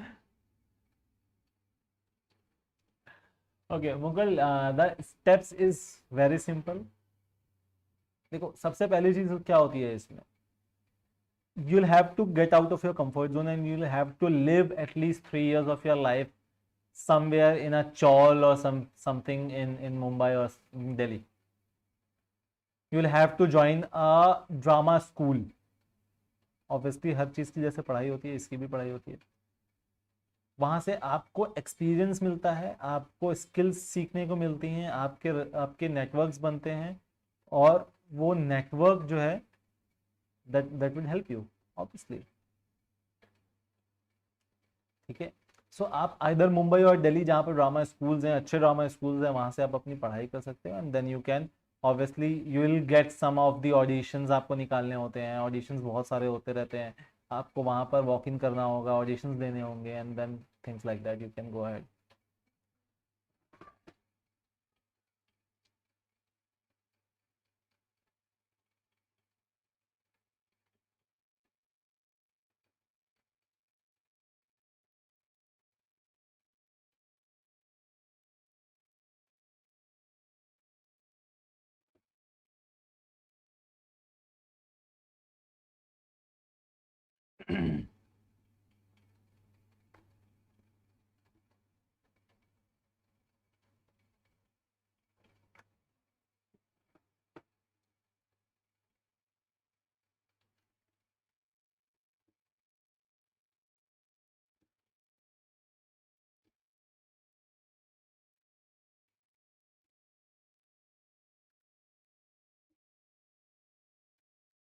Done. सबने लाइक कर दिया वीडियो? अगर आपने लाइक कर दिया है and you don't have any questions, तो लेट्स जंप आउट. और अगर कोई क्वेश्चन है तो I am open. How do you choose your college after 10th grade sir? Maharashtra से हो आप दीक्षा?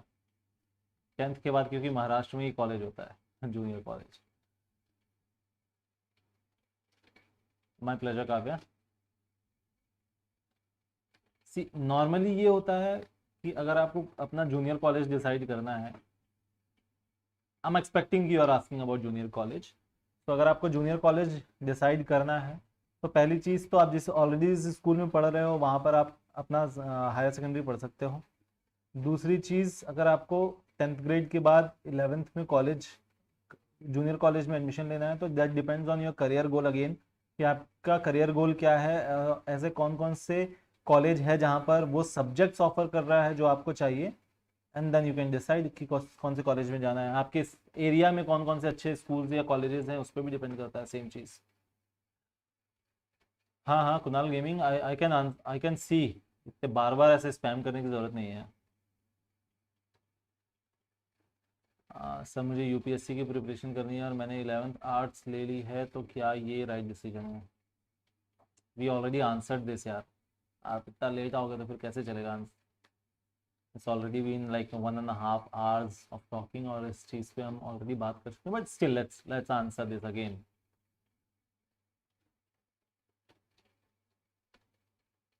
यूपीएससी, यूपीएससी एक्चुअली जो है वो ये देखता है कि आपकी अंडरस्टैंडिंग कितनी है चीज़ों को लेकर, आपका डेडिकेशन कितना है लोगों चीज़ों को लेकर, आप किसी भी सब्जेक्ट को कितने डेप्थ में जाकर पढ़ सकते हो। ठीक है। सो जब आप किसी सब्जेक्ट को डेप्थ में जाकर पढ़ते हो तो दिखाता है कि आपका डेडिकेशन कितना है। आप 2 बार 3 बार फेल हुए, उसके बाद भी आप उस चीज को अटेम्प्ट कर रहे हो, और उस 2-3 में आपने कितना सिग्निफिकेंस इंप्रूवमेंट किया है, दैट अगेन शोज कि आपका डेडिकेशन कितना है। तीसरी चीज, because it's one of the important और toughest exam to crack, that again shows कि आपका कमिटमेंट कितना है उस चीज को लेकर, आप घंटे दिन में कितने घंटे काम कर सकते हो या पढ़ाई कर सकते हो। So more than a subject knowledge, it actually judges the dedication of a student। पहली चीज समझ लो। दूसरी चीज, यूपीएससी इज अ स्ट्रीम जहां पर अलग अलग सब्जेक्ट्स की कॉम्बिनेशंस को देखा जाता है। It's not only about UP the arts और पीसीएम और कॉमर्स, इट्स अबाउट एवरीथिंग। और यही कारण है कि हर कोई उसमें अप्लाई कर सकता है। ठीक है।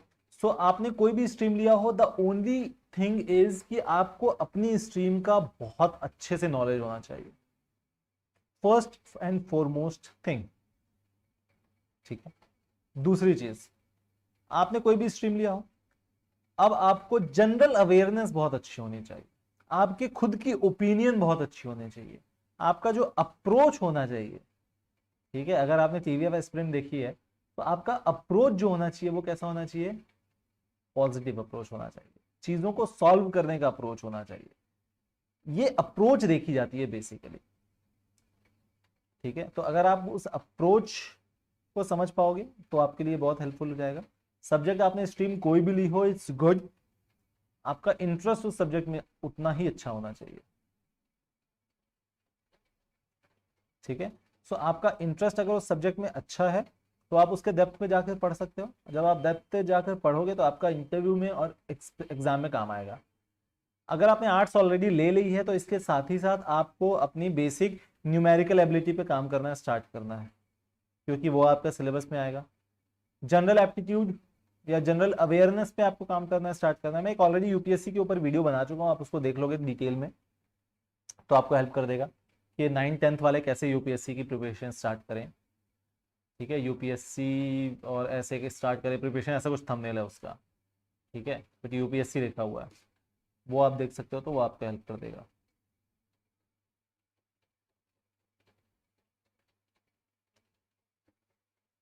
आई guess I answer your question.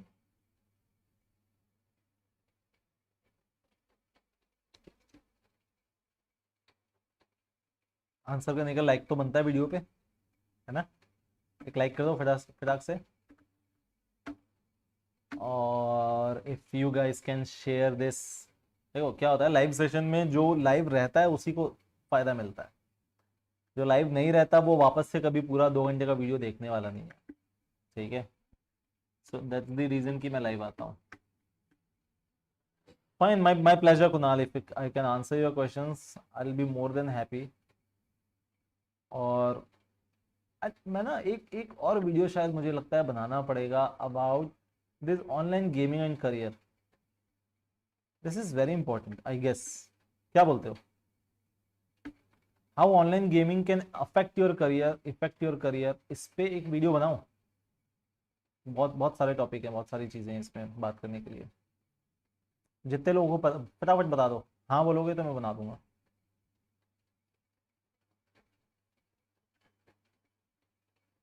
एक, 6 लोग हैं, मुझे 6 जवाब चाहिए।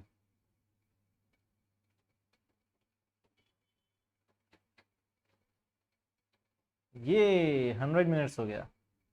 So this is the longest live stream that I have ever done in last 2 years. 100 minutes. Nice. मजा आ रहा है. यश प्रभाकर. ओके प्रभाकर जी, ठीक है. Gaming and career. Yes Kunal, I am there in Instagram. नीचे लिंक दिया हुआ है, आप फॉलो कर सकते हो. दो दो ही रिस्पॉन्स आए अभी तक. Come on. 20 लाइक नहीं हुए यार अभी तक. कैसा कर रहे हो तुम लोग? चलो अपना व्हाट्सएप ग्रुप जो है ना, class 10th WhatsApp group, subject WhatsApp group, उस पर फटाक से लिंक शेयर कर दो तो इसका वीडियो का. And ask them to like and ask them to question. नीचे शेयर बटन दिया हुआ है, share it with your friends. और अगर कुछ लोग ज्वाइन करते हैं आने वाले समय में, सो इट्स गुड. नहीं तो हम फिर लाइव सेशन इसको बंद करेंगे and then will do the live session after.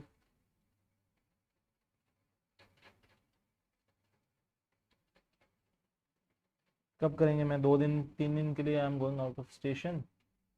I have some sessions 10 तारीख से, वो भी स्टार्ट करना है यार. बहुत बहुत दिक्कत है यार. मैं एक वापस से पोल करूंगा. ये पोल से कुछ होता नहीं है. लोग पोल पे रिप्लाई कर देते हैं, 80 90 रिप्लाईज आ जाते हैं कि सर करो करो लाइव सेशन. और जब लाइव सेशन होता है तब गायब हो जाते हैं सब.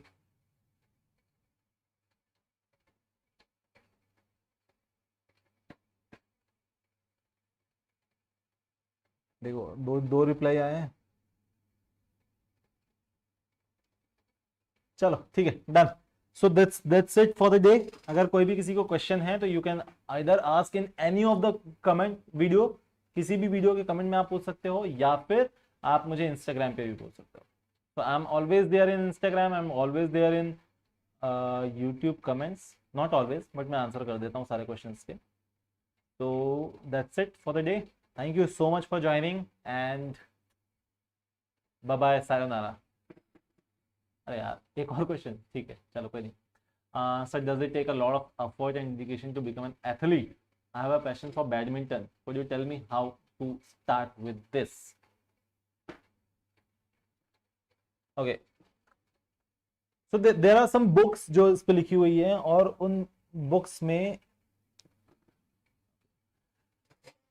ये बोला गया है टू बिकम एन एथलीट और to become an expert in something और anything you need at least 10,000 hours of practice.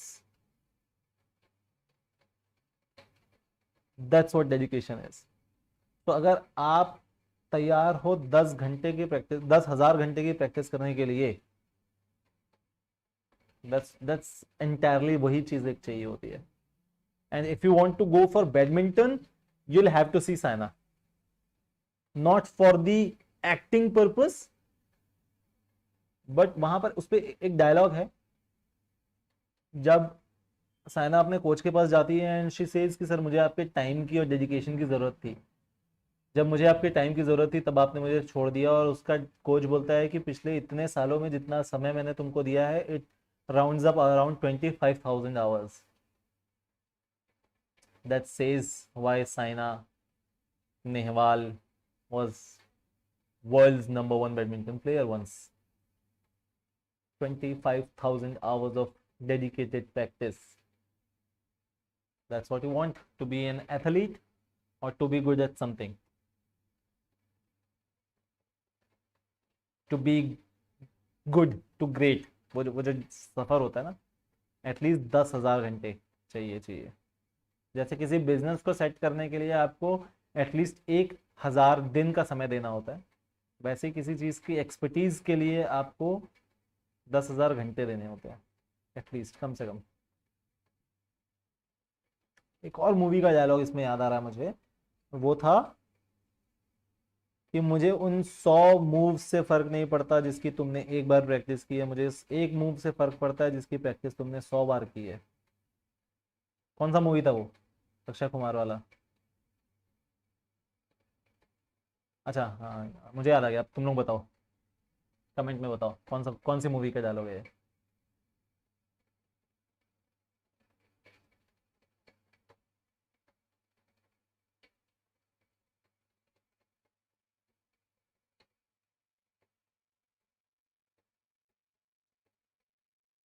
किसी को नहीं पता?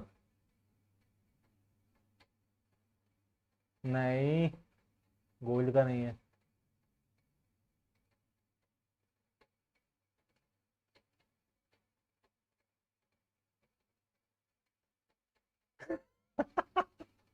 मोटिवेशनल वीडियो वाले कुछ भी करते हैं। एक मूवी आई थी याद है, चांदनी चौक टू चाइना, अक्षय कुमार की, दीपिका पादुकोण। उसमें था ये डायलॉग। अब वो मोटिवेशनल वाले इस वीडियोस में तो बोल लेते हैं वो लोग, सब कुछ बोल लेते हैं, बट जो ओरिजिनली था वो उसमें से था। दैट्स एग्जैक्टली वही चीज़ है जो आपके बीइंग, अगर आपको एथलीट बनना है तो आपको काम आएगी। That's it. Thank you. इसके बाद जो भी क्वेश्चन हो, comment me on a video और क्वेश्चन इट ऑन इंस्टाग्राम। ठीक है, thank you so much. Sunita Sharma, okay. किसी ने तो नया ज्वाइन किया शायद, क्योंकि ये पहला कमेंट है सुनीता शर्मा की तरफ से। एंड सुनीता शर्मा, आप if you can like this video, that would be great. If you can share it with your friends, that would be again great. Thank you.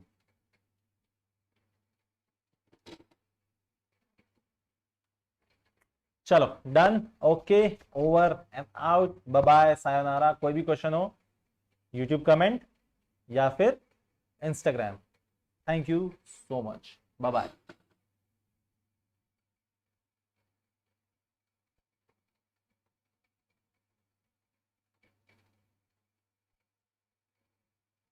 Okay Nitin, thank you so much.